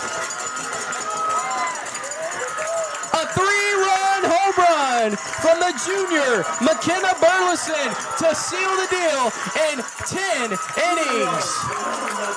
An 8-5 win. McKenna Burleson does her job. And a beautiful swing over the left field line. And Rockwall Heath walks this one off in 10 innings. Just what you wanted to see. It was the junior coming in clutch for her seniors on senior night. Wow, what a game! What these two teams just absolutely went toe to toe with each other, and this is going to be fun heading toward the final week of the season for both these squads. But you got to give credit to Rockwall Heath; they battled through this game, down 5-1. J-Mo in the the fifth inning. They had 9 outs to play with, and they just came up clutch through the entire thing. And you just got to give credit to them. And they're going to take that, what happened tonight, and they're going to take that into next week, and more importantly, they're going to take that into 2 weeks from now. And they're going to try to get out of that by-district round for the first time in a long time. Yep, that's right. And I said it, Chris. I said they're going to get a runner on, but Burleson was 0 for 3. She struck out 3 times. And then she hits the walk-off home run when it matters most, and she comes up big for her seniors on senior night. And what a confidence booster for her as well, just having a rough day, and then all of a sudden becomes the Lady Hawk hero. She comes in, she pitches a shutout, 5 innings, and then she walks it off, puts up 3 runs with the 3-run home run in the bottom of the 10th to seal the deal for the Lady Hawks and to pick up this district win to keep them rolling Yes. And what we thought would have been a sleeper game tonight didn't happen. What are your final thoughts on this one? Well, I mean, like we talked about earlier, I mean, this game pretty much has locked the Lady Hawks into a playoff spot. So the Lady Hawks are going to the playoffs. We know that for a fact. We know Forney's in. Now it becomes interesting between 3, 4, and 5 with Royce City, with Longview. Rockwall winning tonight is able to help out their cause in a little bit. So now next week, it all comes down to next week to see. There's 2 spots. There's 3 teams left. One of these teams is going to be left out in the cold. So now we find out next week what these teams are made of. Rockwall Heath. And Rockwall Heath and Rockwall have one of the best rivalries in all of the state of Texas. Yep. They have a chance to knock their friends from across the pond over there, across the highway over there, out of the playoffs with a win. So they're probably talking about that. They're probably not talking about it tonight. They're probably talking about what a great effort, what a great comeback. Now let's get some rest this weekend, and next week it's go time. Let's go knock out Rockwall. Yep, that's right. And then take a swing at Forney. Why? I mean, you got to take if you're in the 6A playoffs. Yep, take a swing. That's right. And because you talk about a team like Forney, you talk about a team like that, you're not going to see anybody better.